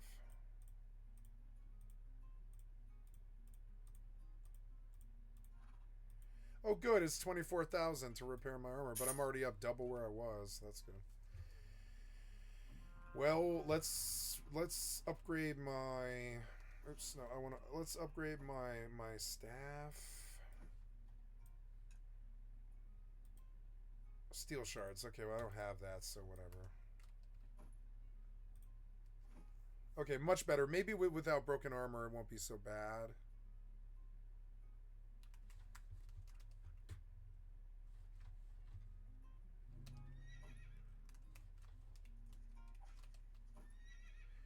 I've killed a lot of these, but they have not dropped like much loot. It's weird. Yeah, I love those guys so much, and they're, I call them my brothers too. Yeah. Like they're my homies. But man, So are the toxic viewers toxic? Are we playing next year? OnlyFans? Yep. Fuck yeah, sign me up. Let's go, man. Hey, if Big Tonka T is there, count me in, bro. I love that man. All right, I'll follow him to the day I die. Yeah. Absolutely. Did you hear his speech? I did Yeah, not That know. was good. Oh my god, you have to hear his speech. Yeah. It was so good, the Nixia speech, man. We gotta play it for you. I watched a little bit of it. I mean, I've been so in my own world of like this drama and random games and stuff like that. I haven't even really thought about the OnlyFans stuff hardly at all. Really? Yeah. Like I've been so focused on that and just like farming YouTube content, honestly. Okay. That's been my whole entire fucking life. I mean, hey, Yeah. winners win. It's been working. Hey, yeah, it's been Winners working win. very well. But yeah, I mean, I don't know. Maybe one day I'd go back and do one of those again. But I don't know. It's just like it's so much of a time investment. It is. And I feel like it's like you could do so many other things at the same time. And I'm like, it's really kind of hard for me to say. Yeah, I mean, it's kind of weird to like think about investing like 200 plus hours. That's a into lot of character time. just to like, die to some bullshit. Like especially in the raid, like we're not using Petries, so Yeah. Oh, anything yeah. that happens, And what like, happened to Fandy? yeah, Like you literally just bad RNG. blow up. You just get got. You just That's get it. got, Yeah. and that's it. And now, a word from our sponsors. Attention Steak and Egg podcast enjoyers. Did you know we also have a Patreon? That's right, you can get even more Steak and Eggs goodness by heading over to patreon.com/steakandeggs. We've got a whole bunch of different tiers that all unlock extra bonus, super deluxe, supreme exclusive reward content. So you can go check it out to directly support our podcast. Jay, do you have anything to say to our potential Patreon members out there? Great, Jay. I think that was well said. So head on over to patreon.com/steakandeggs to support the podcast and get even more stuff. Yeah, that's what's really crazy is like I feel like WoW is obviously not made for hardcore because you do have like random like freak events. And just because WoW is not fucking made for hardcore. It drove me crazy. I was like, I don't feel like I'm playing that bad. It feels like other shit's happening. It's fucking annoying. Somebody else here? Yeah, I bet he is. I bet this same guy is fucking here. Capture the flag. Let's go do it.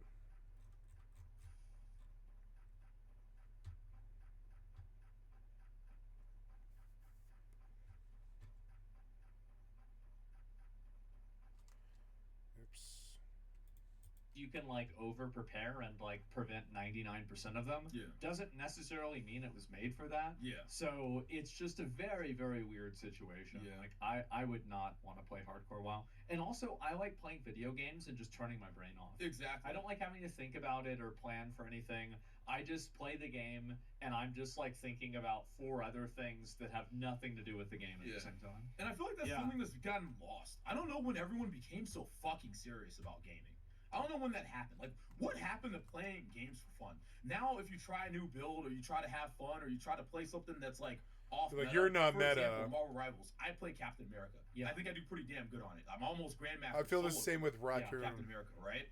But I get people like in my chat in the game, why are you playing that that character. Pick Doctor Strange. What can Captain America even do? It's just like, dude, like, bro, let me play my game. I got this, and I'll do well. I'll create a lot of space, and I feel like I do great. Well, there's people that Q and Celestial that are Captain America, right? Yeah. And so it's not like you can't be good in Captain America. Exactly. I hate the naysayers. I hate the negative Nancys. I hate the Google Andes. Well, it's also like, I mean, the fact is, like, Doctor Strange in a lot of ways is better. He is. Right? He is. He He's is. Meta.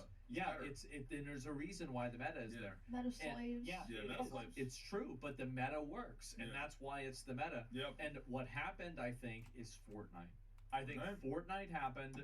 The game got super popular. You saw people that were becoming overnight successes. Yeah. Because like a lot of these people that are like trying to push you to like, oh, play this, play that. Yeah. They've got TTV in their name, right? Like they do. They do, or YT or TikTok or TT or whatever, right? Yeah. Because they want to be the next Ninja. They want to be the next Jinxie or Queso or something, right? Where like they get like they're this super good player, and like they're taking it super seriously because they want to be a pro like gamer, basically, right? Comes back to streamers ruin everything. Yes. Well, the thing I don't take it seriously, but I do have ego. Everybody's got ego. I've got a fucking ego like everybody else. I got an ego, and I think I'm better than you. It's stupid. I say it all the time. I think I'm better. Don't forget that I'm better than you. Don't forget. I say it all the fucking time. That's what it's required. That's it. I show the attitude. That's the motherfucking attitude. Don't forget how much better I am than you. I can't hear you over the sound of how awesome I am. Shut the fuck up. Even though I can't hear you. I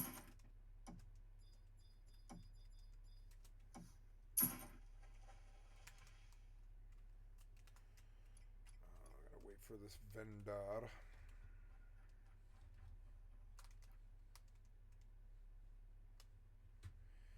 I'm obsessed with this idea that I'll never be able to get as much arena as I can right now. So I'm just pounding arena whenever it pops because I'm like, when will it ever be this easy again? It'll never be this easy again. Unironically, the answer to that is yes. I think that streamers are a massive multiplier for metagaming. Yeah. Huge multiplier. Yeah, of course. I wonder if there'll ever be a game like Fortnite again. I feel like probably not. Like in terms of like impact. We always say that, then it happens. Rivals. Like, Rivals hit. Well, Rivals didn't hit like a Fortnite True, but though. I don't think it's comparable with Fortnite. I think that GTA 6 will probably be a really big game, and there'll probably be something else. Like if you think about the real transcendent games, like Among Us, GTA, like I'd say Fortnite, and then Minecraft. All of these games were like kind of out of fucking nowhere, right? Yeah. And so really, you're gonna have to wait. And World of Warcraft even, right? Yeah. That was kind of out of nowhere for like what it was, and at least people didn't expect it to be that good. And I think that the next big game is going to be something like that too. Yeah. It's going to be something people can't really even predict. What about the Riot MMO? Are they still working on that? Yeah, they had to go back to the drawing board on it though. Like, well, I think they should have. I think they made the right call. Were there like any footage of it? I haven't even seen it. No, like I mean, think there's like a really old clip from like, do you remember that year that they announced like Arcane, Runeterra, like everything, like Valorant all at the same time? Yeah, I remember there's like some clip of like Blitzcrank that was like the MMO, but I feel like what it looks now probably is nothing like that. Okay. Yeah, they totally had to go back to the drawing board, I think, and it's because they lost their creative guy. Like, so Ghostcrawler, who was the one who was heading up the Riot MMO, and he left like maybe 2 or 3 years good! ago, Yay! And then he came back, and or now he's making another MMO. Yeah, the that's top separate. left is the clip that they showed, but I feel like it probably looks nothing like that now. Yeah, it's like obviously something totally different because that looks like a phone game realistically. And I think that they know that, League-based RPG. Oh, that might not even be it. I don't know. Maybe. Yeah, I don't know. Like, I mean, they did the Riot Forge for a while, and like, I don't know if you guys played any of those games, but they were. I didn't. Yeah, they were relatively good games. It's just that they were overpriced and they weren't really up to the quality that I think a lot of people were expecting from Riot, and it was like a bit of a kind of expectation mismatch, and they canceled the whole thing.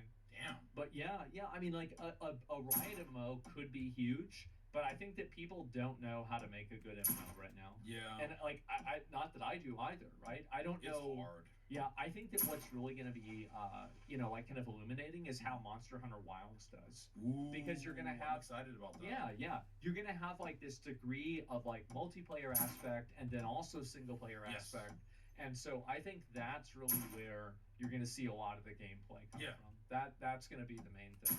And I think like at the end of the day, when you can play with your friends, play with your homies, that's always going to be the best type of game. You know, see all these successful games, you can always play with your friends. Fortnite, League, Minecraft. Minecraft, the old Monster Hunter World. Yes. Right? What else am I thinking about? Like, for example, PUBG, World of Warcraft, like every single other game. Every game that has always been like a big hit is always you can play with the boys. I would say the exception would be something like Elden Ring, right? Like Elden Ring, you can play with people. You can, Yeah, but no one really does that. There's friction. Yeah. You know, there's a lot of friction, and you need the mod. And the mod didn't come out for a while. That is true. But yeah, I mean, I'm hoping that we get more games like that. I was telling you guys, like, there's a new anime Dark Souls games coming out, which I'm happy about. And I just hope that they keep making more of them. Yeah. People complain about, like, oh, it's just another one. I'm thinking, oh my God, it's another one. You know, like, yes, all right, I get to play another one. That is true. Yeah, I mean, when I was thinking about like playing together, was like I feel like for like the initial single player experience, Elden Ring and Dark Souls, like the initial playthrough is what brings people in, but what keeps people playing is like invading. Like the blue guy and the red guy, and all that stuff. I feel like that's like a big thing. It is, absolutely. And then like helping, like, you know, did you hear about that guy? He had like 1,000 solo her. Oh yeah. Yeah, he had like 1,000 lady kills. Yeah. Right. Doing stuff like that, like knowing the boss so well and helping other adventurers kill the boss, gives like people a sense of reward and like satisfaction. Well, there was also the wall. Do you remember the wall? Oh, So, like, you know in Anne Orlando where you have to, like, run up the stairs with the guys that are shooting arrows at you? Oh, it's yeah. It's the most annoying thing. Yeah, This guy, this fucking guy, put on Havel's armor, the massive, like, great shield, and he just sat right there. He would escort people through? The opposite.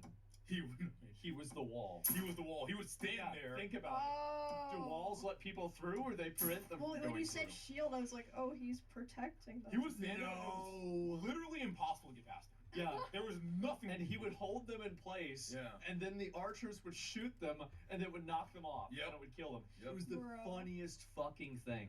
And so now every single Elden Ring. Well, I did this in the DLC, right? Oh, really? It will with my build. Yes, absolutely. It was a total cheese build. It was the most pathetic, garbage, bullshit. We love that build. It was so good. It was so fun. And like that's what I like. I love doing that. And so anyway, this is the same with like every Dark Souls game now. Yeah. It's like people try to create the wall build. Exactly. And it's like a new meta thing. But like that's also from like multiplayer, right? Yeah, I feel like that's what watching those videos is so fucking funny. There's another one where, do you know in Elden Ring there's a shield in Caelid that you can get that if it has a special like weapon art where it shoots fire out. Oh yeah, I know that one. Have you seen this, Emmy? No, I haven't. Okay, so there's this guy that he has the shield on, and he puts on all of this poise gear, and he waits for people to get in the corner. He uses all of his poise abilities, and then he turns the shield fire on, and he just sits there and he burns them alive. Oh my God. Wait, I gotta watch that. I haven't seen that one. It's so fucking funny. Jesus. Yeah. And they're just like running around while their health is going down. They can't do anything. It's the funniest fucking thing.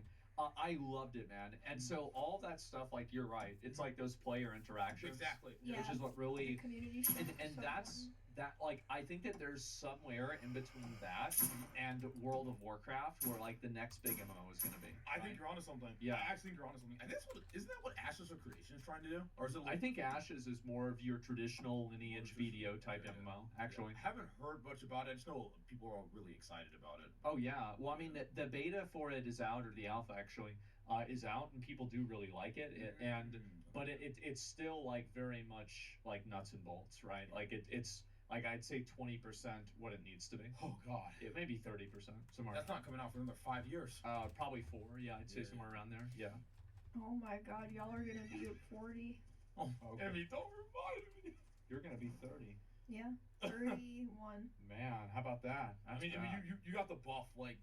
Yeah. It's not... You're not gonna age until, like, you're, like... 60, then it'll all happen like instantly. Yeah. Oh, we'll see. Yeah. We'll see. We'll Yeah. see. Yeah, I don't know. Like, I'm hoping that, you know, like, if I'm 80 years old, I'm probably still going to be playing video games. Oh yeah. Like, Oh yeah, absolutely. like till the day I I die. don't get that. Like when you get older, you have to like stop having fun. Yeah, it's something. Yeah, I have like, I have my mom was so much playing fun. video Look, I have games so at much 70 fun. Years old, I'm having so much all the fun. time. Your mom is based. Yeah, God she damn. was. It was crazy. Yes, absolutely. Oh my god. And yeah, she never stopped. That's what I want to be. Yeah, I mean, what do you do if you're like 80, you don't have a hobby, but like your kids are like gone? Like, what do you do all day? You die. Okay, yeah. Hey, you lived your life. Yeah, Everyone's clock gonna go out. sometime. I mean, Yeah. even Clock at like out. 50, I can't imagine like you're too busy where like you don't have time to have hobbies. I feel like this child mentality. I mean, like, dude, Yeah. the partying and the going out, that's what you do when you're young. Yeah. When you're old, that's when Yep. you figured out what you want to do. And hey, Parties? if gaming is what you want to do, that's what you People do. That's what you both. do. You Yep. can do both, yeah. Yeah. I do I mean, both. dude, it's whatever you want. Like, I don't. I like, party, don't I believe sing, that I there's, like, drink, this way I to play live your video life. You live your games, life I how you provide wanna live it. You know what? content, Even I tell do you different. When I'm politics, I do 60, music, we'll I probably have, do like, Neuralink, games. so this won't be necessary. I'm having the Yeah. time of my Theoretically, motherfucking life. the Oh boys will yeah. probably still come over and bring whatever is their computer over to the house, As it should be. and we'll play video games Oh, yeah. and eat pizza. And maybe it won't be as good for our health then, but we'll do it anyway. We do it And that's anyways. just the way it This is. is the way it is. Just I the mean, way it is. Listen, if you're living your life by some standard that someone else has set, I Yeah. don't think you're actually living. I think you're in a prison. Well, it's weird because like a lot of people is like, at least for my age, is that like you have the people, and Lakari, it's probably like this for you too, like people you went to school with. Yeah. There are some people who went the way of like technology, and Yep, other yeah. people went the way of the boomer. Yep. Right? And there's some What's of the them way of the boomer? It's like no social media. Yeah. They go out, like if they want to meet somebody, they go out to a bar Yep. and meet them. Bar hop. Yeah, Okay. exactly. And they, you know, they go to like football games, and they're just normies. basically. It's essentially the old-fashioned way how our Yeah, parents did it. Like exactly. before the internet. I mean, that doesn't sound too bad, but then it's like if like you don't have a big pool of people, they're like kind of shitty, and I feel like you're just fucked. Yeah. That's the biggest downside, I think. And another downside of it is like, you know how many fucking cool people I've met online? Like Yeah, just same. people that I would have never known existed in this world. I mean, probably me and Black wouldn't. Wait, are you from Texas Live? I am from Texas, but like we probably wouldn't have met because I live in No, San we Antonio. definitely wouldn't have. Yeah, met. like you got to think about it. Like when, like think about like all the crazy relationships or interactions you've had with people online. Oh, People yeah. all across the world, you would have never even known they existed. And You're gonna this get a level. fantastic technology has brought us all together. I feel like a lot of people talk about the negatives about gaming, but you're totally right. I mean, like gaming Brings me dude, it together. was- Yeah. That was my favorite part Mhm. about like being in a WoW guild. Yep. Is like having everybody there. And Exactly. I remember in like my BDO guild, it was the exact same Yep. thing. We had like this guy from Qatar, and then like we had this other like redneck guy from Texas who was a prison guard. Oh my And god. they would talk about like just different and then we had this other Australian, and they would just like talk about like, yeah, so like what do you like, so are like women slaves over there? Like what the fuck? Like, what the fuck? And then they would ask like, so do you like, how often do they have school shootings? Is this like a Oh regular my thing? god. Is it like Fortnite or what? Dude, your guild sounds like my old guild, man. Yes. And oh yeah, well those guys were amazing. I Yeah, loved no, it. it's amazing. And these were like conversations that you could just have on the internet, and it's like you can just understand people, and you can ask the questions that you're not. So like, do you guys really fuck your cousins? Like, does this happen or not? They're like, no, it doesn't. Yeah, Okay. dude, it reminds me of like it's like Yes. a more crazy version of like I used to get stuff like, for example, like, you know, there'd be people from EU, like, so you're from Texas, huh? You Yeah. guys ride horses over there. Right, huh? exactly. Yeah, like that type Yeah. of stuff. Yeah, I know what you're talking about. Yeah, they would just That's ask so the good. worst fucking questions. And I would answer, like, any of them I could answer, oh, yeah, absolutely, Yeah. no way, no way. I full killed that entire pack. Those were the best things about the, I should about just the zone online this guy. world. Fuck I feel this like guy. now He- it's he'll like take it's too so long. sanitized that it's not interesting at all, like it used to. What's There, I sanitized zoned about him. it? Well, like you get banned for saying stuff. Like you used to never get banned. It's for saying censorship, stuff back. I mean, You used to never. No, but like, there's plenty of places that are. You can say basically whatever you want. not these games though, right? Oh, and, like, games? Yeah, no. Yeah, so that's the thing, right? Back in the old days, these games, this was the fucking, like, you were going into the fucking Coliseum. Yep. Like, Yup. no rules, everybody was cheating. Well, that's also why it was. Everybody was popular cheating. back then, I think. Oh, I don't know about that. I just think people didn't know about it. That's all. Yeah, they didn't know about it. They didn't have computers back then. Yeah. And back in 2005, it's like very few people had computers. And like back then, like people would still come over to my house to like use my printer and stuff like that. And yeah, like oh yeah, we gotta print Classic. something out. Yeah, Classic. or people didn't have internet then. Even some people. Yeah, it was crazy. Do you remember 56K, dude? Yeah, of course. Oh my god. Oh, absolutely. Oh my god. I remember playing like StarCraft Brood War and like someone would call and it would Mom, hang up. I'm in a ranked match. Yeah. How are you call her back? Dude, I was doing like the bound maps. Yeah. I did in StarCraft. They're like custom maps. And God, I remember like just getting disconnected. Like, Mom, Yeah. Dad, oh yeah, it was so good. Oh There it yeah, I is. mean, I was for me it was Warcraft 3, and I remember the phone would ring, and I'm like, oh, God, no, don't pick up. I need this win. Yeah. And I'm like 11 years old or 12 years Oh old. my God, yeah, those are good times. Yeah. We're so old. I know it's weird now that like apparently like kids now don't even know how to use computers anymore. They're just like dumb. Really? Yes, of course, because Shouldn't they get better? 'Cause that's all they no, do. because the computers are so good, you don't have to troubleshoot them anymore. Oh my God, Aspen, we're Yes. born at the perfect time. That's right. We're the best generation. That's right. We are. Absolutely. Oh my God. And We got now the best of both worlds. yes, and you've got these dumbass kids. Apparently, a lot of them, like I was reading some study, like they can't even. This is gonna sound so fucking sad. Okay. I read a study today that a disturbing amount of kids in the UK can't go upstairs. They can't figure out how to go upstairs. There's no way that's true. Nah. Okay. Give Wait, me are a- you serious? of course. Why I'm would he? serious. Why would he? Why would he lie? You just walk left foot, right foot. No, that's rage bait for like old people. Yeah, I think Aspen. Are you sure it's not one of those like videos where like they ask No, someone a I really think stupid he's question probably and they only take serious. Stupid answers. I think it was a study, and Yeah, I think the it's- teachers were saying that 3 out of like let me see, kids UK can't go upstairs. I've got to find this. It's really bad. Oh. Oh wow. Yep, here we go. Some. Huh? How about that? So what? These are like 5-6-year-olds? Yeah. They're not even potty trained. They're not potty. What? I'm telling you, like it's. Look at that. No, but that has nothing to do with kids. That's like shit parents. I Right? mean, like, come on. You can't figure out how to go up a stair. Well, Found 49% of teachers thought the problem. If you're 5 and your parents never made you like go up the stairs, I mean, it would be kind of scary. Yeah, I mean, like, really, I mean, but the reason why they can't do it, it's because they're just like sitting there watching Coco Melon on a tablet and they don't do anything. They can't even like go up like a few paragraphs. Yeah, delayed, look at that. Delayed walkers, clumsy movements, dropping things, unable to climb a staircase. okay. Yeah, No. that's shit parents, bro. Like, See, I'm telling you, like, this is crazy. no, like technology just makes it easier for people to be shit parents. I think. know. Well, that's the Yeah. thing. Is like back in the day, it's like your parents would give you a stick and be like, "All right, we'll have fun." You know, now they give you a tablet, but at least with a stick, you'd have to wave it around.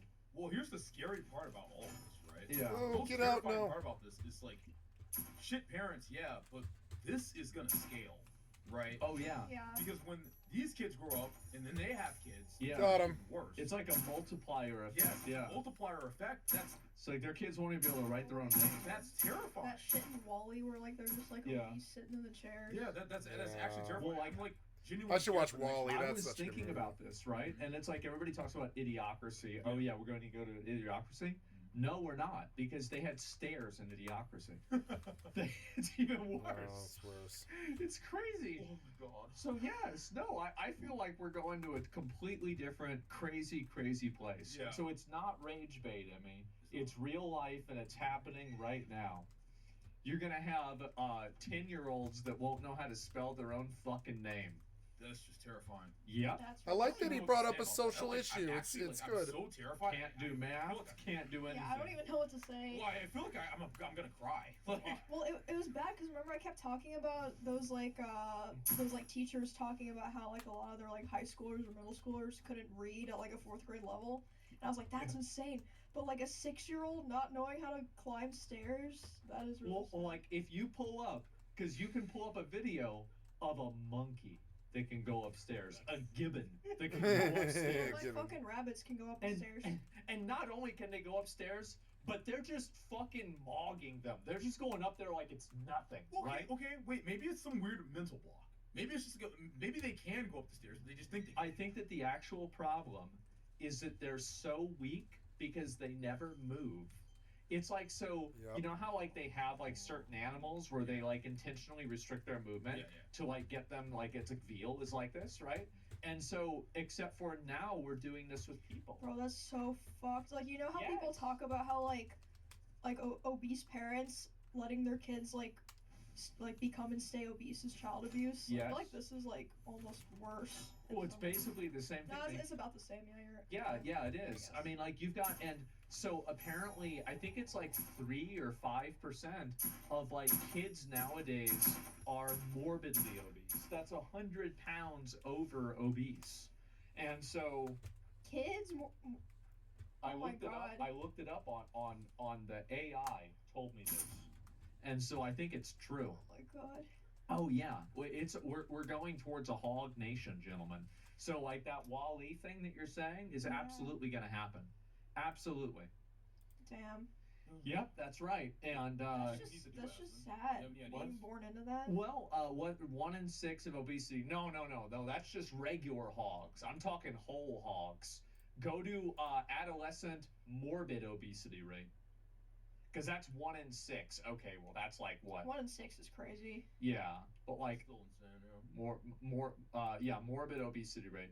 Okay, there you go. And that's the normal obesity. Let's see, does it say anywhere? Yeah, I'd have to look. There we go. 1 in 5 are, they have obesity. So it's 1 in 5, 1 in 6. So morbid's probably a little bit less. And that's obviously a lot more. But you'd probably find it somewhere. Anyway, yes, how do you stop this from happening? You have to let kids beat the shit out of each other in playgrounds again. Oh wow. That's the way that you do it. Asmund. Yes.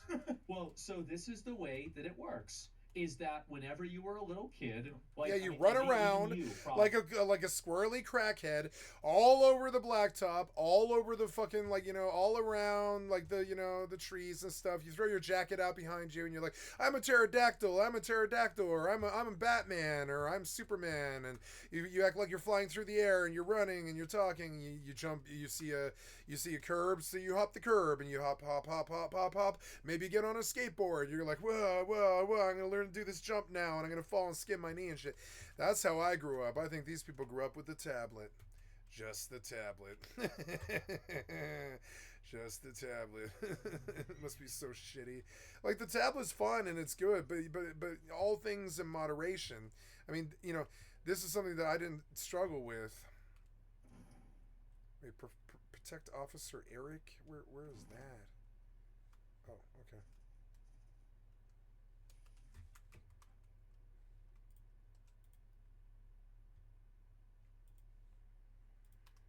Okay.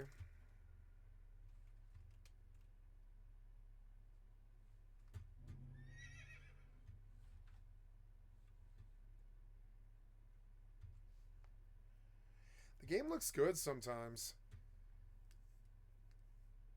I like the mobs. The mobs are cool. They do look cool. They're kind of plentiful, but I mean, I don't actually mind that. They're not gonna make me do anything, are they? Because it's too hard. It's too hard to make mobs come in that are like level 37. It's kind of insane. I could clear this area. It might benefit me. But if they pop something, I won't be ready. I need to buy stuff.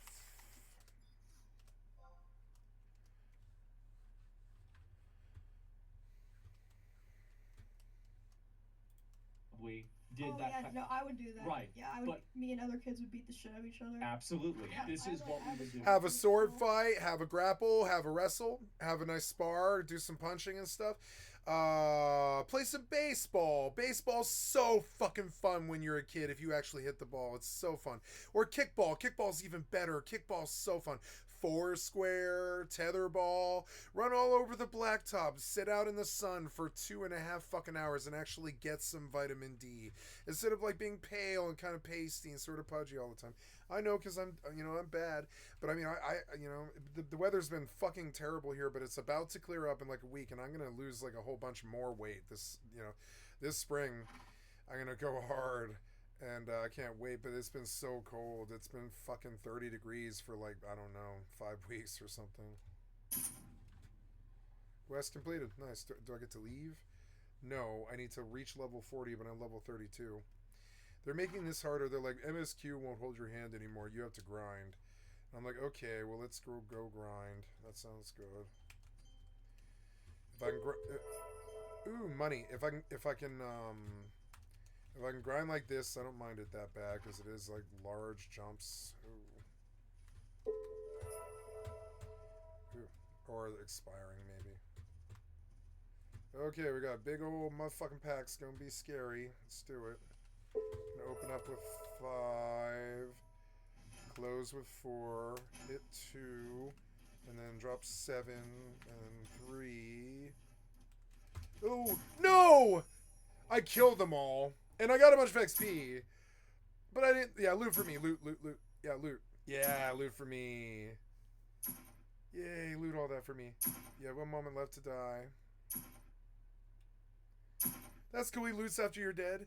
Cool, I can just leave. It's actually faster. Yeah, I don't want to be here. There's too many mobs.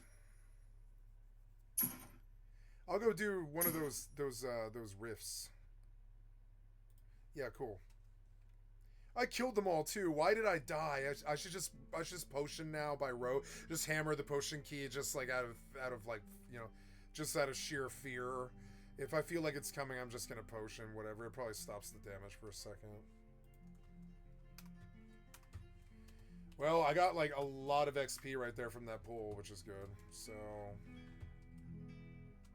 or maybe I should go back there actually. I don't know. That place had a lot of mobs. I want to stay on the edge of it is the thing. I want to stay on the edge. I keep getting like pop aggro and stuff. I wonder what that thing is.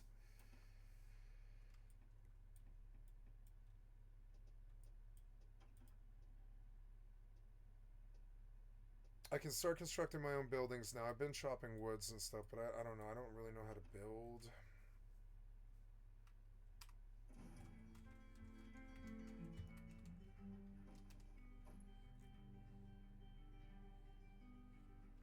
Let's see. We got some stuff that I can't wear yet. I got an MP card. Increase the skill point for bows. Creature extract. Defense card. I got a horseshoe. Increases horse turning. MP card. I got a Venom Bee. It's a wood cutting booster. Collection speed increases by 10%. Can I like use it? Oh, I can. I can use it. Okay. Do these things level? No, they don't. But that's okay. Now my Shadow Wolf is level 9, which is good.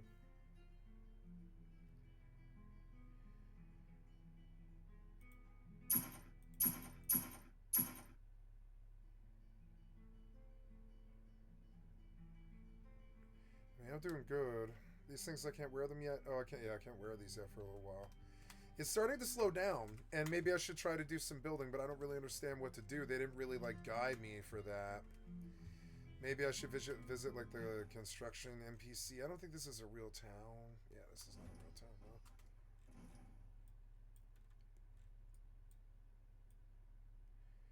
So you can build in these areas. Is that what they're saying?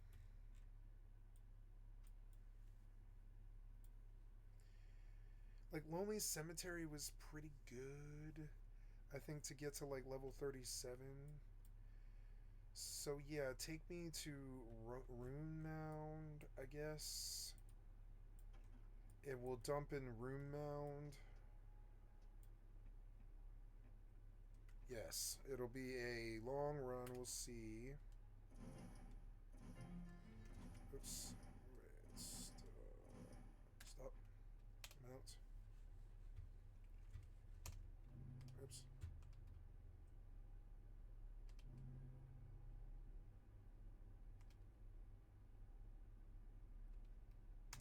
Okay, we're going to do a nice auto run here. I have to go pee, and I'll be right back. Oh, sniff. Oh. Can't really get back out on the road. Put my dinner dishes away. Oh.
Okay. I missed an arena. Aw. That's good. That's like a battle scar. I mean, I feel like It's a point of pride. I feel like I only got in one fight in Oh no, these weren't like real fights. These were like play fights that I did. Yeah. Like we would role play like Super Smash Bros. Oh, that's cool. Yeah. Actually. Yeah, we would do Just, stuff like kick and beat that. the shit out of each other. I was just such a nerd. I felt like I was such an outcast when I was younger. I always like just kept to myself. I was actually really quiet back then, so Really? we had those interactions. Yeah. Oh, Surprisingly. for us, like it was really bad. Like we would, Really? you know, like the monkey bars. Mm-hmm. Like we would play this game where like we would get facing each other, Yeah. and we would just kick each other until one person fell down. Jesus. And I would just kick the other person Yup. in the face over and over Oh my and God. over until Oh they wait, fell we down. had a game like Were this. you- It's called like horse something. I don't know. Chicken Like, horse. I yeah, don't know. chicken. We call it chicken. Yeah, there you go. Yeah. And yeah, I was like 9, 10 years old, and then we would like throw rocks at each other, and it was like a game. You had to dodge the rocks.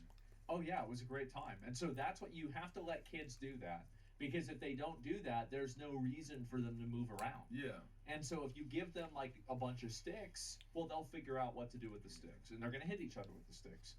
It's like, oh well, that's mean.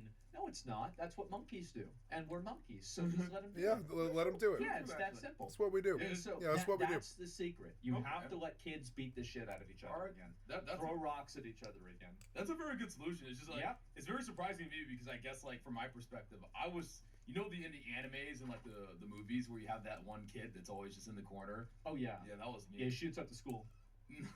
Yeah, the one that's I was Yeah. always just like the kid like until like I want to say like God, I mean even like high school a little bit. I Yeah. was always just like the kid.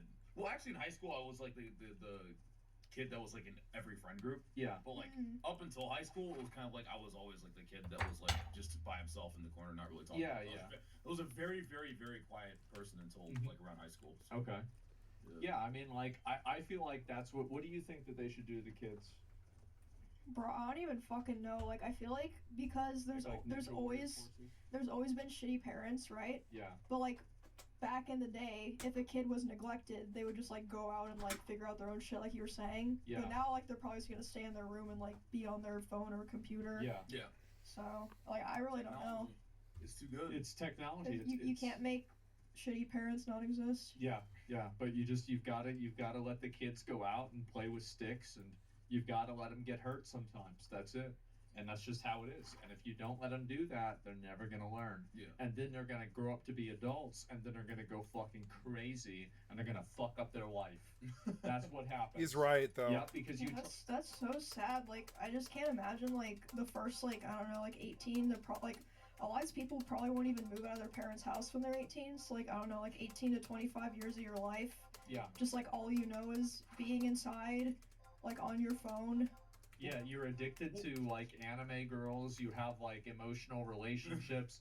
The only thing that you're attracted to are animals that aren't real.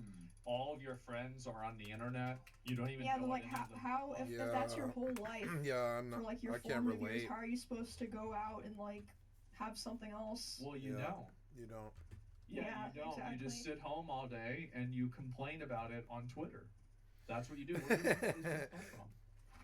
Yeah, they're on Twitter.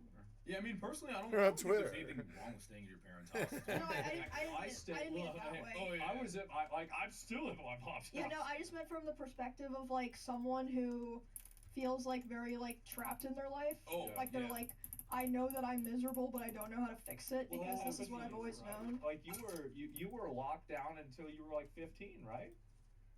My parents were very like overprotective, but no, Yeah. like I still would like go out like at school do like whatever I want. It's just that like they would like I'd have like curfews and like they would be controlling over like my internet access, but I have like a normal or like good childhood, Okay. I would say. But I meant like in the like if someone who has lived their whole life like not really knowing how to go out and socialize, like they've just always been on their phone, like always living at their parents' house. Yeah. I think that's a bad thing. I'm not saying that living at your parents' house at all is bad, like I once agree. you're an adult. Yeah. Okay. Like, Yeah, no, it's obviously like you not. put everything together and it's bad. Yeah, one or two things Yeah. it could actually be good, but all of it Yeah, together. no, that's I the think issue. people should live at their parents' house as long as they can. But, Yeah. I just feel like you say. yeah, but I just mean in the case of someone who like that's all they've ever known and they're like trapped. yeah. That fucking sucks. I wouldn't know what to do because I feel like those people all from what I've seen, they're like depressed, but they don't know how to make it better because their brain is just trapped in this state that they can't really. I don't know. They're lazy. It's hard to just imagine something that isn't there yet. Like imagine like a future when you're stuck in like the same place when you haven't like gone anywhere. It's hard to like kind of imagine that. Because you've never seen how you imagine an elephant. Exactly. Yeah. You kind of have to go out and explore and like live life and find your opportunities. Yeah. Is what Emmy's trying to say. Yeah, I agree 100%. I 100% agree with you. Oh, it's a huge issue now because you have people that like they spend their entire life online. Like it's weird because like there's so many friction elements of like life that people just don't have to go through anymore. Like, you know, like calling a person's house and their parent picks up the phone and then it's like the landline and it's like, oh, can I speak to Timmy? You know, it's like there's an element of like friction and interaction you have to deal with there that's uncomfortable. And like now, all of these things are just totally gone. Yeah, it's totally removed. And so I think if you have a world where there's no friction, that's how you have people that can't climb stairs. That's exactly it. Yep. There you go. Well, I mean, a lot of the friction I see that these people talk about is like, oh, someone left a mean comment on my thing. I'm like, bro, like, oh man. Yeah, somebody said that I'm fat. And it's like, yeah, big fucking surprise. Yeah, you keep posting pictures of yourself. Yeah. Like, what do you think is going to happen? And yeah, professional victims, complainers, etc. So you have tomorrow the New Year's. Yes, the Lunar New Year party. Okay. Yes. Excited? Yes, everyone who is in town is coming. I sent like 30 invites. Everyone said yes. So. I did say probably. To be fair, I said I will probably go. So we'll see. I mean, I'm gonna go. I've never done a Chinese New Year party. This sounds fun. This sounds really It's fun. Yeah, I'm gonna have food and then some activities, and I don't want to like say what all of them are, but I'll make sure I won't eat anything until the party. Okay. Yeah, I'll have snacks. Are you gonna have fortune cookies? You know what? I actually didn't think about that. Wow. Actually, I have something better than fortune cookies. What? Oh, you can't say. Well, I mean, I told my stream, but maybe I just won't tell you guys. Okay. So. No all right. spoilers. That's surprise. fine. Yeah. Yeah, I mean, like, I remember last year you did the event, and it was super good, and it was fun. I just like everyone getting together and, like, having fun stuff for people to do and seeing everyone. I really do like hosting parties, which, I mean, it's kind of weird since I'm a bit of an introvert, but I just enjoy doing it. You like raid leading, but you don't like being in the raid. Yeah, I guess so. I get it. Yes, exactly. So Emmy would be one of those Mythic Plus shop callers that are outside on the raid. Yeah. I always thought that, dude. When I first saw that, I was like, damn, this guy's like gaming while making all these calls, but it was actually someone outside the raid. I really think that's super cool. Well, I like being at the parties, but I don't want to be like the center of attention. Yeah, that makes sense. But I like hosting parties and planning parties. I think you just like keeping company that you know. You don't like the big, like get-togethers with a bunch of random people. But you like the more exclusive. Yeah, I like an excuse to see a lot of people that I know and like all at once. Yeah, exactly. Yeah, exactly. I feel like I've been more social recently, and it's been a little bit unpleasant, but it's been okay. Like I've survived, right? I've survived. So you're an introvert too, Aslan. Well, I mean, I can get along with people. Everything's okay. You know, it's fine. It's just usually at the end of the day, I do like to go home and sit in my room in the dark. I like that too. And then I can recover. Yeah. And then I play video games. People always say I'm an extrovert. I'm not an extrovert. Yeah. I swear I'm not. Like, I really get. It doesn't show, but I get super exhausted when it's when I'm with people that I don't particularly know very well. Oh, I'm the same. I get so fucking tired so fast. I mean, I enjoy meeting you're streaming at that point, right? Well, but I don't really get tired streaming. I don't get tired streaming. Like, what I mean is, like, you're putting on a persona. You're like, you kind of have like a bit of your guard up, right? In a way, if you're dealing with like new people, at least like that's how it is with me. I'm kind of myself. I guess I just like. It's weird. I like meeting new people. Yeah. And then I like meeting new people, but I like being around people that I know really well. Yeah. And it makes me just feel comfortable. And if I'm with people that I know really well and I'm going out to meet new people, then I feel fine. But if I'm just like by myself and I'm meeting new people, it's good for a while. But then I like notice I'm getting burned out, and unless like the conversation's like kind of interesting, I'll notice myself like slowly like just fading away. Yeah, it's like, all right, guys, I gotta go. I had something come up. Yeah, I gotta Zone leave. out, yeah. Go back into my hole. Yeah, just totally go AFK. Yeah. Like, I'll even do that inside of, like, events, and I'm just, like, not even there anymore. I feel like such an asshole sometimes when it happens. And Yeah. It's not that I don't like hate you. when that happens, because I'm like, I want to be involved in this and, like, talking a lot, but I'm like, I just fucking can't. Yeah, I'm just, Yeah. I just, Well, there's a lot of people that are, like it's hard to, like, be assertive in that way, right? Because, like, especially, and it's, like, kind of what you're saying about how, like, it's hard to know how to do that when you don't do that a lot. And then it's also, like, I'm, like, a naturally pretty reserved guy, right? Like, I don't like to go out and put myself out there. Like, I'm okay to do it. Yeah, I can host an event or do something like that, but I'm not necessarily going to look forward to this. I will just do it as an obligation, and then I will leave. Yeah.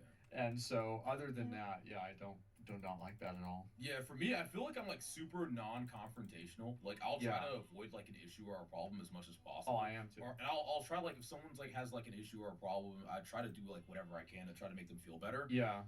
And I've ran into problems doing that. I've like ran into problems where like eventually like it gets to like a boiling point, and I just can't resolve the issue, and then they blow up on me, and I'm like, oh my god, like I really didn't want this to happen. Now I'm in this huge conflict. Yeah. And I kind of have to like explain my point of view, and then it just gets weird to the point where like I start resenting that person sometimes. It's, for me, I've had the opposite experience. Oh, really? My experience is that most problems, everybody always tells you, don't ignore your problems. They won't go away. Yeah, they will. Yeah, tons of them will. Really? Absolutely. Yeah. There are tons of people that have a huge problem, and I'm like, I'll talk to you about it in a couple of days. By that point, it's gone. It's not an issue anymore. No problem. And I've learned that myself, and like that's been a huge difference for me. And so, like, yeah, usually I just don't worry about any of that stuff at all. Okay. And I if somebody needs my help to do something, I'll do it. It's not a big deal.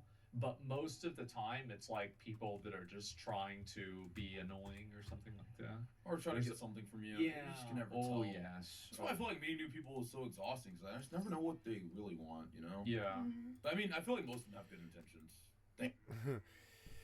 Okay, guys, I am going to call it. I've been doing this since, I don't know. Let's go see when I started this morning. I started very early this morning. I think actually it was, started today on 10/7, or 2/7, excuse me, at 2:05 in the morning. And it is, it's 12:13. So, yeah, it's been like a while. I don't know how long.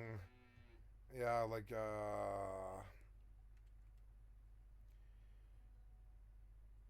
wait, 2/7, yeah, so, 4, 8, 12, 16, 17, 18, I'm up around, did like 22 hours or something like that, so I'm gonna stop now. I love you guys. Thank you so much. Or you know what? My Twitch never got interrupted, I don't think. Or it did. I got interrupted halfway through. But yeah, like so. So thank you so much, guys. Thank you for the follows and the likes and the subs and everything. And I'm going to call it. Y'all have an excellent day. Thank you for your time. Okay, the stream will go on for a little while longer while I post videos, but this video is going to end. I am Skycatlive. I am a full-time variety gamer all day, every day. Come click on the cast face to donate, or come to the Twitch or the YouTube. Give me a like, sub, or follow. Come to Facebook or something.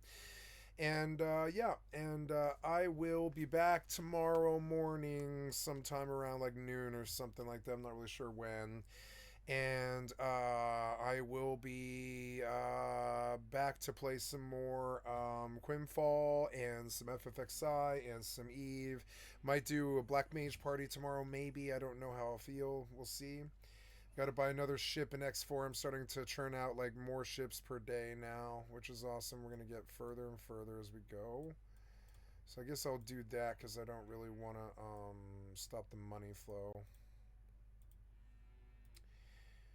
Large? Wait, large. Wait, stop. This is the Argonne Shipyard. Atifa's choice.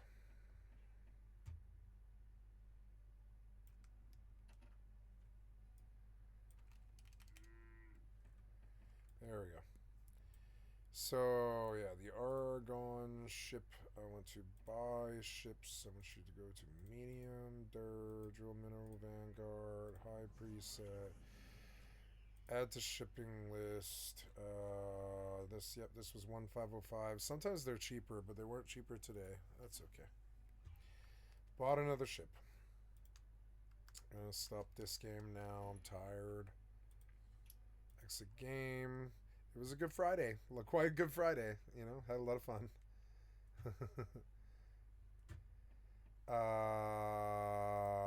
Yeah. Did you close? Yeah, fucking close. There we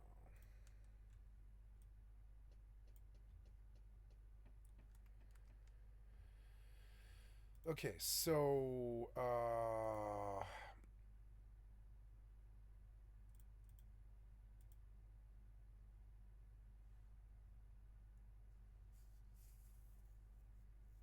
I can't tell if these are uploading. They don't look like they are anymore. Or I guess they are.